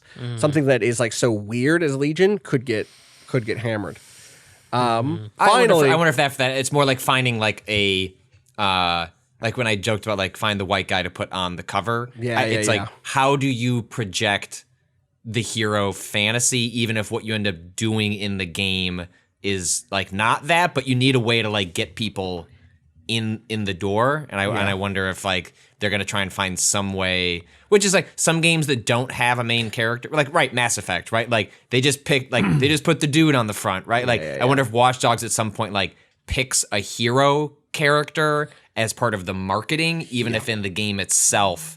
Or do they make it so everyone gets the same lead for the first? Or you start part? with a lead, and then the game transitions to then they kill that motherfucker in the first hour. And then that's when like boom, like the reveal happens of like what you're doing in the game. Right. Finally, Ghost Recon Breakpoint did not come in with enough differentiation factors, which prevented the game's intrinsic qualities from standing out.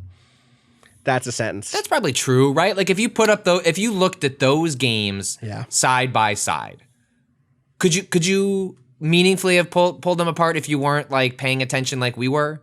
Like I don't know that you could. And Rainbow Six hasn't gotten a sequel for a reason. Like the sequel that they're doing is a spin-off that is like PvE as opposed to PvP. Right. And I think maybe that's probably the lesson they're learning with Ghost Recon is that if they were going to do something a sequel, it needed to be like so tangentially different, or like 10 years late. You know what I mean? Like I like those are surprisingly interesting and honest insights about the game. You don't usually hear a company even say shit like that about like why it didn't perform, and like those all make sense in immediate hindsight for why a game like that might underperform out of the gate. Yeah, totally. Shout outs, by the way, to Daniel Ahmad, Juge EX on Twitter for doing the breakdown of these.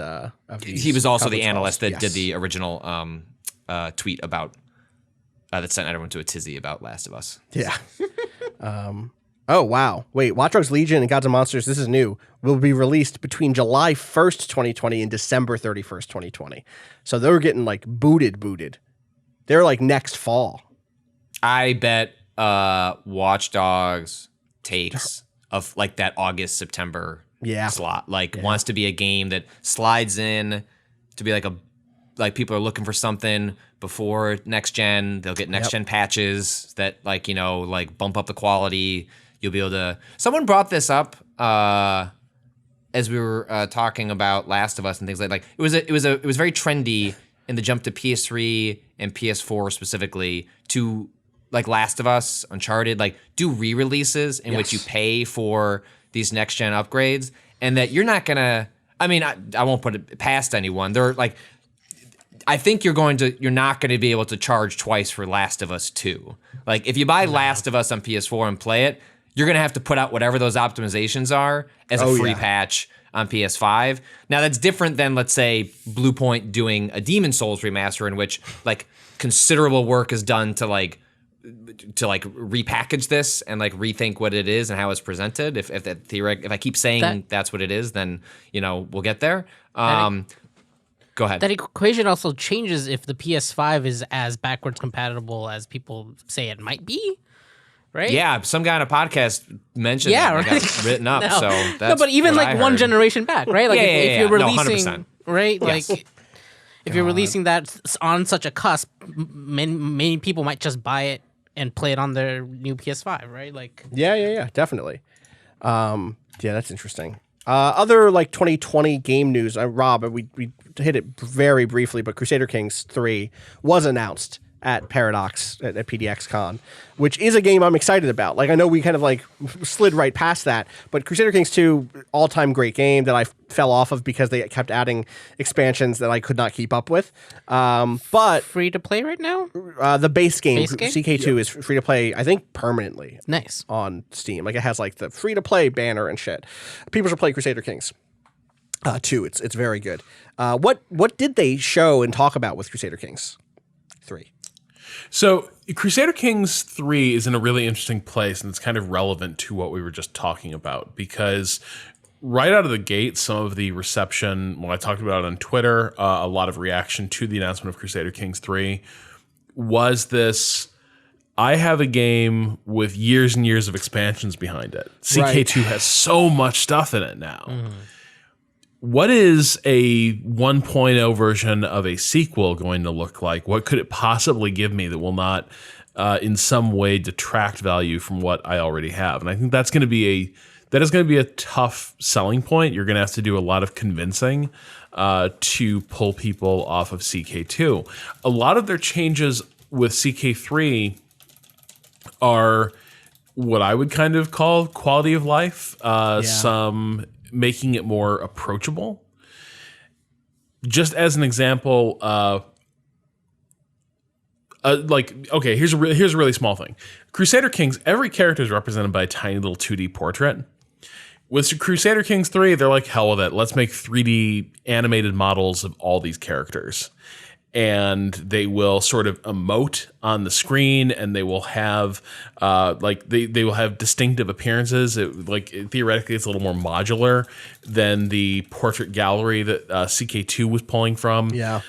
So it's even going to be trying to do things a little bit like family members will faintly resemble each other, and so you'll be like, that looks that person that looks a little bit like Lord Fauntleroy's line or something like that. So just a little more recognizable customizability in terms of who you're dealing with, a little more differentiation, plus them emoting and sort of expressing their character traits could make it a little easier to tell at a glance what sort of person you're dealing with and what their current status is, as opposed to the CK2 thing where CK2 did a really complicated thing well, which was like unpacking the connections, social and familial, between characters, but involved a lot of mousing over lots of little icons and hovering and waiting for the tooltip to pop up, and a lot of tracing these connections back and forth.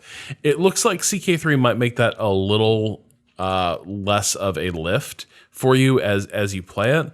Similarly, Austin, you'll remember this. CK2, not every titled land appeared on the map as a distinct territory. And that's a weird thing. That was a weird abstraction for a game where 95% of the time you are staring at a map. And yet there would be certain titles you would create. You'd be like, oh, you'll be the Baron of so-and-so. But that barony would be so small that it wouldn't be a territory on the map, so it became kind of this abstracted idea. Here, just about everything is represented on the map, and so you have a much more one-to-one connection between this person is the feudal lord of this tiny little town. That tiny little town has its own distinct territory on the map. If this person turns against you, it won't be troops appearing out of the ether as rebels. It will be a rebellion starting in this one particular place. And that is a small thing, but it's a really meaningful thing in terms of ease of readability and connecting what you are interacting with in Crusader Kings to what is happening in the politics of its world. Yeah. Nevertheless, these are, like, for me, these are big things because they are quality of life improvements. They reduce the friction that I associated with a lot of Crusader Kings III, Crusader Kings II. They aren't necessarily huge features. They do have a couple big features, which is this idea of you are building. So if you haven't played Crusader Kings II, basically, you don't control a country, you control one person. You control whoever is the head of your family at that particular moment. And when that character dies, you become your successor. So this being the feudal period, usually that means father to son from father to son. You can also play around with succession order. You can play around with succession law to maybe make it so that you can, have a daughter inherit and become the head of the family. You can have it so that you can sort of game the system so that you can maybe transition out of, if you sit there and you hate all your sons, basically, if you've got a lion in winter situation, you can be like, oh, I need to get rid of these little fuckers because actually my brother's kid, my nephew, that guy kicks ass. So how can I arrange it so he can inherit? That's kind of how the game would work. That is, whoever was the head of the family at that moment, you were controlling your dynasty through that. With CK3, what they've done is lean into that, and each character you control can kind of spec different, like they can choose a character class and perks that they develop through life. And so you can create, like, you can go down, for instance, a learning track where your character becomes increasingly scholastic and gets buffs and bonuses associated with that, but doesn't get any buffs, for instance, when it comes to leading an army. So if you're a bookish, if you're a bookish recluse in CK3, you'll have a lot of bonuses to knowing a lot about different things. Maybe you'll be a better governor, but when it comes time to swing a sword, you're probably not going to be good at that. The other interesting element that they're adding is this idea that you have a dynasty, and really your character is a lineage, not just one character. And that unlocks over time with a resource called Renown. Basically, as you do big things in the game, you gain Renown. You can do that to unlock bonuses for your family lines. So you can be like, I'm House Walker, and in House Walker, we are good stewards of the land. And that means that. Yeah, so that means that you still have the usual variance, as you can still get a lemon as far as an heir goes, but it does mean that just by virtue of having developed your line to that point, you will probably still have bonuses when it comes to governing a territory, because like the idea being that your dynasty is just really good at this stuff. There's sort of an infrastructure around it. Obviously you are rewarded for specializing. So if you try to pull from one of each tree, you're not going to get great bonuses. But in the late game, if all you've done is specialize in military glory, the odds of you having great badass generals at the end of the game is pretty high. So that's the stuff that's the big stuff they're kind of adding. They're giving you nice fat buttons to click. They're giving you ways to express like, this is who I am. This is what I want to do next in this game. Which CK2, what's interesting is how successful that game was without giving you really many ways to do that, right? You had to let the world spin, and you would have inflected events, and things you would have put in motion would eventually happen. But very rarely could you just click a button and be like, be a better war commander. Right. You couldn't just do that at all. Even with just like technology, even with just like everything, one took a long time, and there was a lot of just like, hey, what if we did this? Could we work towards this in this general direction? And you kind of hope that things go in that way. So yeah, I could really imagine that the fandom of CK2 pushing back on something that streamlines and gives you even more control, you know? We just had that interview with Johan Anderson on the feed, where he talks about why Imperator, which was their Rome strategy game, was kind of rejected by the community.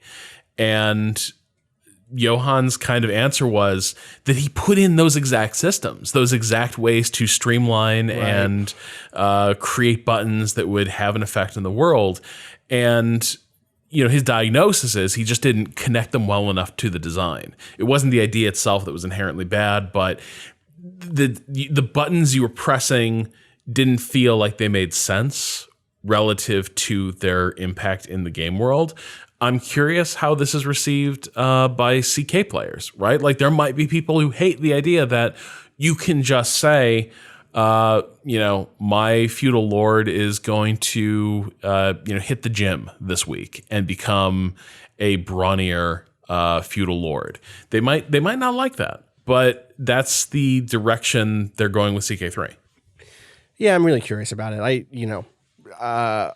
It has been way too long since I played one of those games, and so for me, the idea of it being a lot more like user friendly and approachable is really attractive. Even though when I think about what I like a lot about those games, it is the complexity. It is the like, once I get past these hurdles, the stuff that these games generate is unlike anything else. So, staying mostly hopeful, but we'll see.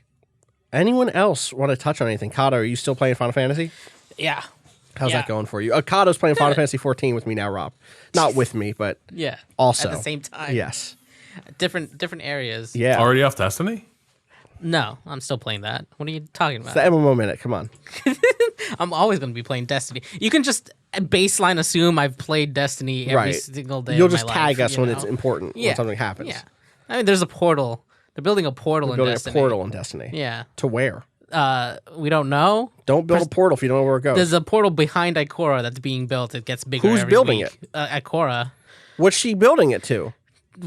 Some Vex shit. Someone should ask her where she's. Heaven. Okay. Yeah. Find and kill God. Yeah. Finally, it's a JRPG. Anyways. Yeah, actually, the JRPG we're playing. Right. Final Fantasy. Yeah. It's interesting. I'm hitting now finally people that were in the story. I've met Alpha now. Okay. Yeah. Nice. And it's very funny hearing your reaction to him being a little shitbag, a horrible little shitbag. Yeah. Because at this point he is not a horrible little shitbag, and has actually got some good ideas about like people and power structures. I'm already like, deeply concerned. No, I bet. Like the last I heard, guy's a horrible little shitbag. Cado, a week later, he's got some good ideas. No, but listen. Here's the He's thing. 200 hours away from me right now. Yeah, I use Cado did a jump ahead to play the most recent expansion, which is written by different people. Just as a note, people have been asking, like, why are you sticking with this? And the answer is because my understanding is the writing team changes dramatically over these expansions. Yeah. And gets to, like, the best Final... People who love this game are like, it's the best Final Fantasy game ever made. Right. And I haven't seen that shit yet. But I am... What's interesting is I switched classes. I became a red mage, and that stuff is from the next expansion, not from the base game. And that stuff, like the red mage quests, absolutely feel like a different person wrote, like a different team with a different goal wrote it. Obviously, a different person probably wrote it, but also like, oh, this is giving me like interesting political context for like what happened in this revolution in this nation. Like already immediately, like, oh wow, this stuff is way more interesting than collect the 6 crystals of whatever. Right. I'm sure there's more crystals to come. I know I'm going to collect crystals as a fucking Final Fantasy game. I met God. I met God in this Final Fantasy game. Yeah. She's a big crystal. She's like a glacier crystal. There's like a crystal in every town. Yes. To teleport to. Yeah. Crystals are important. The thing I didn't know, because I had played this game and no one really told me, is that you have to attune to the crystal for it to become useful. Oh, yeah. So, like, first time I died, I went all the way back to the starting area. I was like, wait, I was in a different expansion. How the fuck do I get back there? Oh, that's no good. It was a whole fucking thing. But now I know. Every time I see a crystal, I gotta go stand in front of it for 3 seconds for it to know that I've been here. Like to check in. So speaking of those crystals, all right, I got a clarification.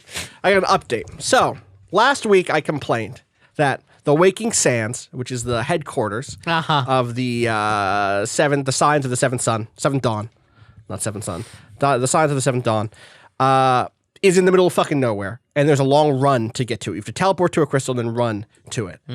There is another way to get there that I've tried before last episode that I was like, this is not that big of an improvement. I don't want to sit through loading screens. You will not believe how many people reached out to tell me that the faster way to get to the Waking Sands, the home of the Science of the Seventh Dawn, was to teleport to a different continent, then teleport from there to a different district in the city of that continent, then get on a boat and ride a boat to the fucking port where the Signs of the Seventh Dawn are. That's faster than to go to the nearest teleportation crystal. Is to teleport to a different city across the ocean, then teleport from that to the port, then get on a boat. That's faster, they say. It's not even that much faster. It's not worth it for me to look through. It's for real. Like, you count it in seconds. It's not minutes different. Yo, seconds is a lot. It's not. It is.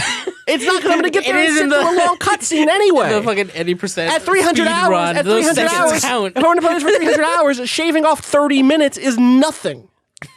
You have to understand, like, people who like play an MMO seriously, though, they're like residents of a city. Like, their greatest passion in life is how do we find these small efficiencies. It's like, oh, you took Witch Axe hit? Yeah. No. You can't take that one.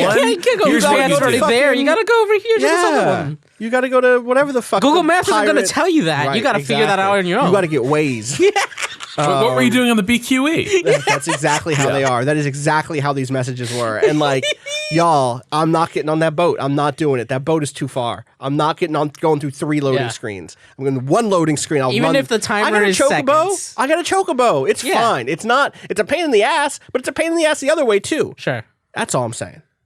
Anyway, is that run like a straight shot that you can? It's just like 3 turns. Or you can get a choke. You go to the chocobo porter and pay them like whatever 30 gil. Who the fuck cares? I have 700,000 gil right now. Just fucking using, and they'll ride you there. They'll be like, all right, I got you. Hop in the taxi. The taxi's a chocobo. The chocobo knows where to go. And it just runs you there. And you just check Twitter for. I check Twitter for 3 minutes. You know what makes time disappear? The internet. I'm very close to the end of A Realm Reborn. I'm like very close. Nice. I'm like 1 night away basically. I'm at a place that is just ripped from Final Fantasy VI. Like, it's Magitech armor time. It's like a big fortress with like laser lights coming out. That's like the evil magic empire. They're like doing Final Fantasy VI shit. And that stuff has been not like, there was a point. I actually hit a point that I was like, wow, this is like a very good, compelling, like almost middle end chapter. And then I hit a really low point where it was about like Catholics who hate dragons or something. I don't fucking know. I think I'm gonna get more of them in the expansion. I hear they get better, but right now I was like, ugh. And now I'm like infiltrating the Empire to rescue some people. And it's like, this is the end of a JRPG. Yeah. Sure. There was a very cool fight against a wind goddess, basically. And after that, the Empire showed up and was like, yo, fuck your gods. We got magic technology. We got magitech shit. Check out this dope mech we built. And I was like, that's a dope mech. You're right. You got me. You fucking got me. And so it is slowly turning the corner. It helps so much that I like the class I'm playing now. Yeah. Red Mage is so much fun. Like Nice. there's the thing of like balancing these two like white magic and black magic bars and then getting in and doing like cool rapier tricks and shit is just a lot of like That seems fun. to be kind of a theme amongst the newer classes. Like mine also has like this 2-bar juggly. system. What are you like, playing as again? Machinist, right? Which so is I've got this gun and this drone. But I gotta overheat the gun in order to charge the battery for the drone before I can cast the drone. there's a lot of juggling Yeah. meters, and I like that Yeah, stuff. it's when fun. It is really remarkable how much if I don't like what I'm doing second to second in a game, I'm not going to care about anything peripheral to it. Right. I'm not going to care about the characters. I'm not going to care about the like fashion, which I think is like in a vacuum. I look at the fashion in Final Fantasy XIV. I'm like, oh yeah, it's all really cool. Yeah. But when I'm playing it, if I'm not having fun like with the class I'm not connected to the character I am. Right. I don't give a fuck about what I'm wearing because Right. if I change what I'm wearing, I don't give a fuck. But now that I'm like playing a class I like, I'm like, yeah, it's time to hit up the market. It's time to I gotta drip. I gotta get a cool cloak or like a suit. I'm trying to be a fancy cat wizard. You know Yeah. what I mean? Trying to go about the town. You should see some of these looks. They are Hell very yeah. good. So like now that I care about that, I'm starting to care about those kind of peripheral systems a little bit more. I'm normally the same, except unless I do the thing that I'm doing now, right? Where like I've hopped ahead and I can see like that the endpoint will be good. Right. Yeah, even if the beginning is bad, it's like, oh, I know there's good things at the end. I can like power through. But, Yeah. Machinist is much more fun than I initially thought, which is great. A lot of just circling around monsters who are very confused at me moving around them and shooting them a bunch. Shooting them with guns. Yeah, I'm gonna stick with it at this point and try to get even further in. And probably by Monday, I'll be able to report back on the base game and Nice. say how I feel about that after all this shit. Any other final things? Patrick, you have some Luigi's Mansion final thoughts on Monday, right? Yeah, we'll wait till Monday when we can lift the veil on the review. But yeah, I finished that yesterday. And I'll Nice. have a review up on Monday morning, and then we'll talk about it then. Sounds Sick. good. And then next Friday is the day I think y'all can talk about Death Stranding. Who's y'all? People playing it. Who has it? I don't know. Not me. Me, I want to hear about it. Rob, Emmanuel, The world. Yeah, we'll all have some. yeah. We'll have a big pod about it next Friday. Yeah, I want to hear about that game real bad. So that'll be next Friday. Conan O'Brien also has a code. Yeah, He's in there. he's in that game. You get to be an otter. You get to be an It's actually otter. very good. You can float on your back like an otter, and you do a little like otter motion with your hands. What's an otter motion? You know how they like kind of hold their arms like You know how in otters front are. and like will like You're just shaking Rob, your I'm trying to get that out of your mouth.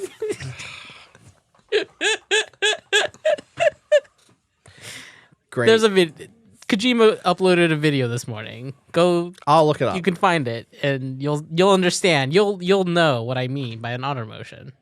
That They like sounds- bang things together on their like. Yeah, okay. Be- And bellies you and do chests. that? Otter Motion is my emo pop band that was only together for a week.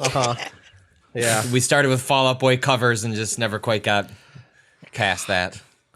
I can't believe that otter motion is going to win Game of the Year. I wanted to give a quick shout out to two indie games I played Sure. over the past couple days.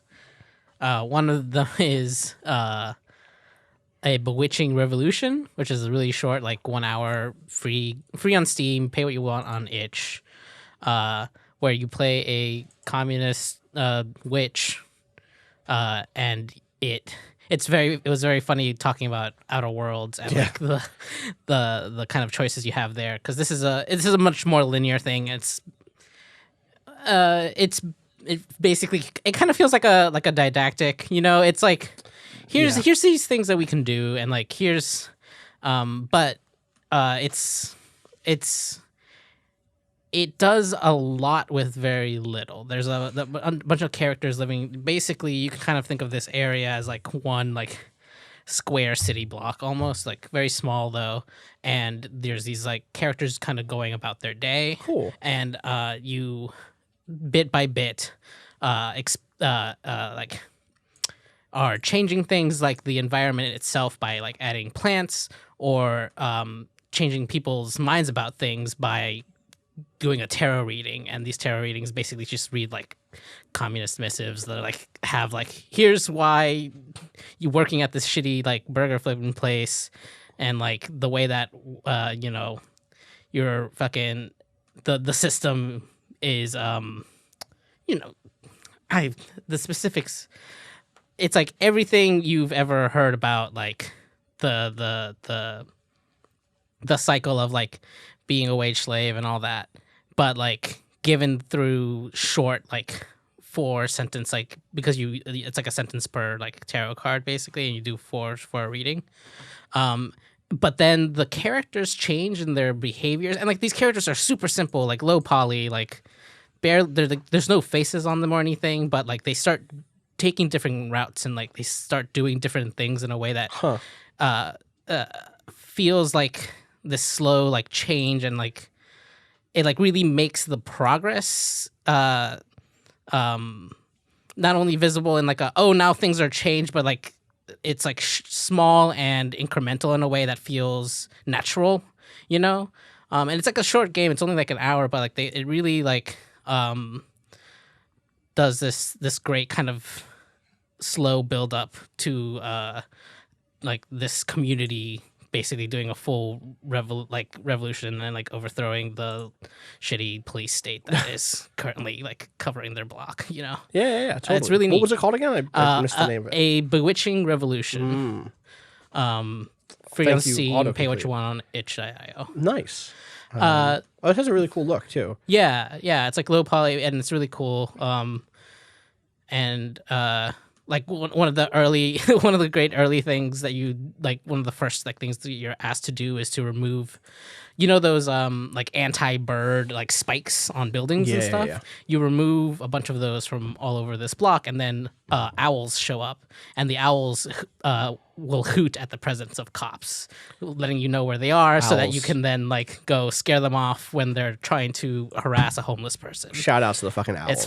It's great. Love to make worth checking out, and it's a short little experience, but it's fun. Cool, nice. Again, there's a Bewitching Revolution. Yeah.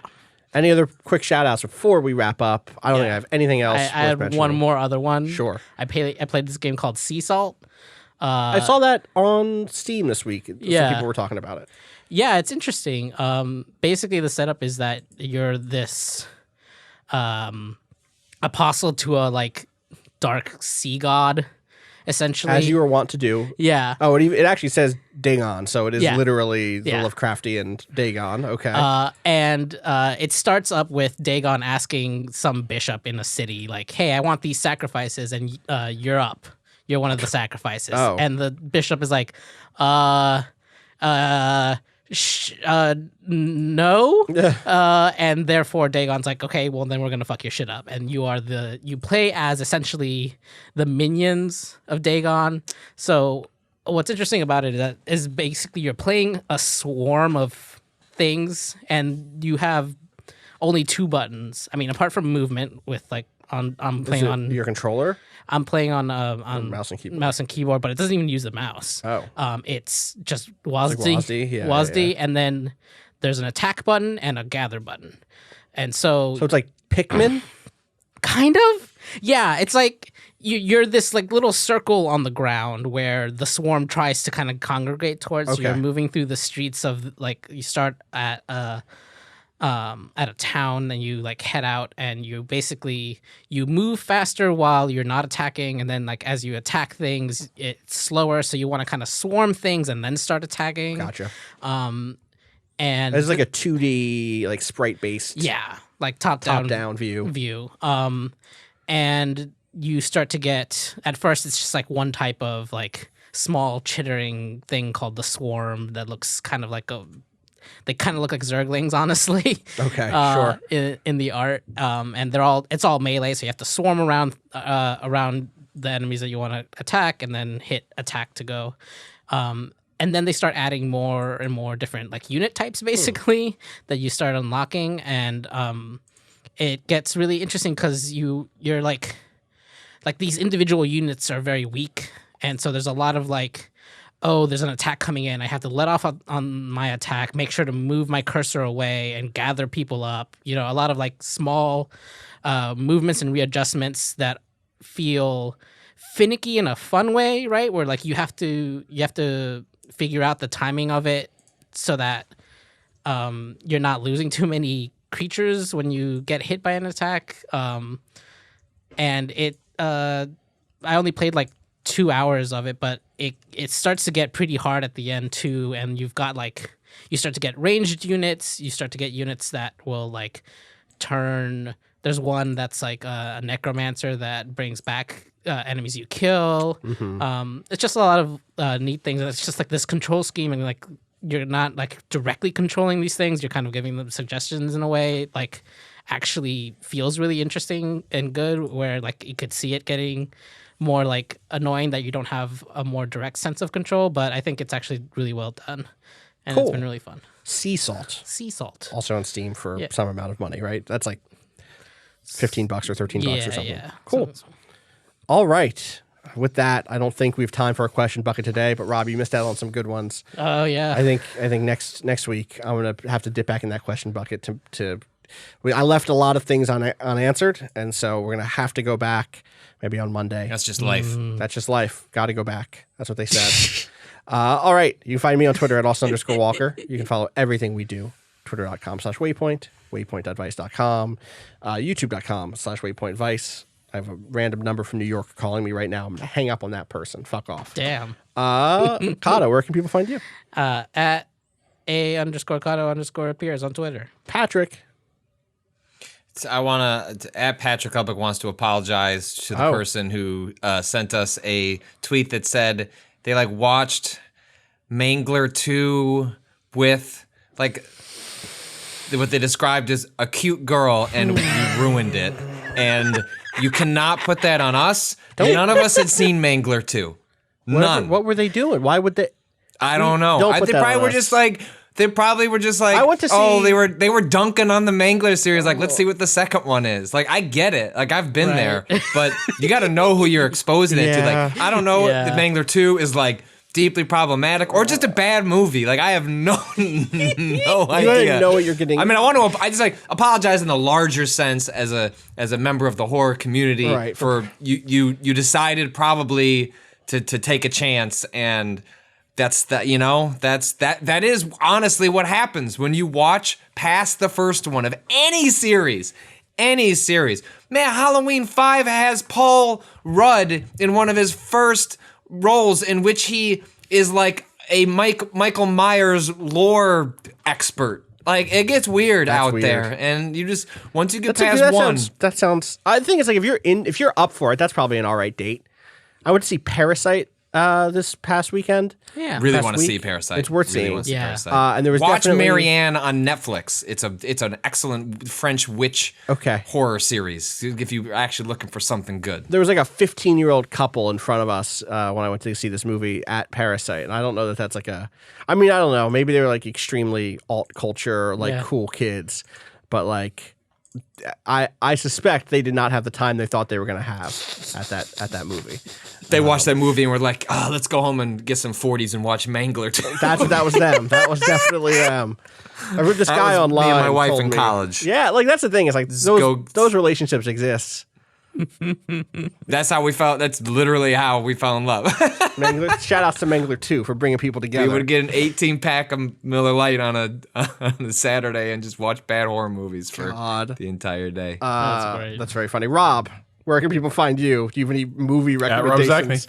All right, there we go. At Rob Zachney. I love it. Thank Rob God. Rob for the last 5 minutes has just been internally sighing and just Yep. like stop recording. I stopped recording, guys. I'm not participating. I'm done. I'm out. Just stitch in me saying goodbye from a previous thing. Good. God. Oh, Rob, you missed it. We got a new outro phrase. Were you here for this? Or Pray tell what? It's a little ditty that I think maybe we should just inject right in the middle of Outer Worlds, and it goes something like this: Yo, fuck capitalism, Kirkland or buy Kirkland. Fuck capitalism, but buy Kirkland. And then for 70 hours we just do that over and over again. Fuck capitalism, buy Kirkland. That's in the expansion about it's fuck capitalism. That's not it. Go home. Peace.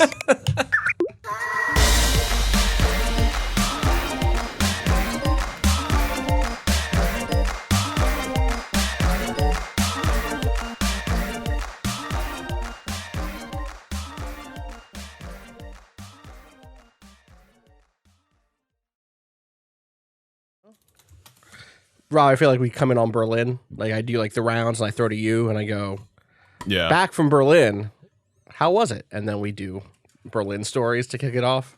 God. Okay. Yeah. How mean do I get about Paradox? Love to structure, how would you structure a podcast? Go with the big new game out this week? No. Let's go to Berlin. Go to Berlin. You save that for the second half. Okay, we can't do that. We still have to get to it in the first No, half. you can't. If we cannot be an hour in on Berlin. Sorry. Yeah, no.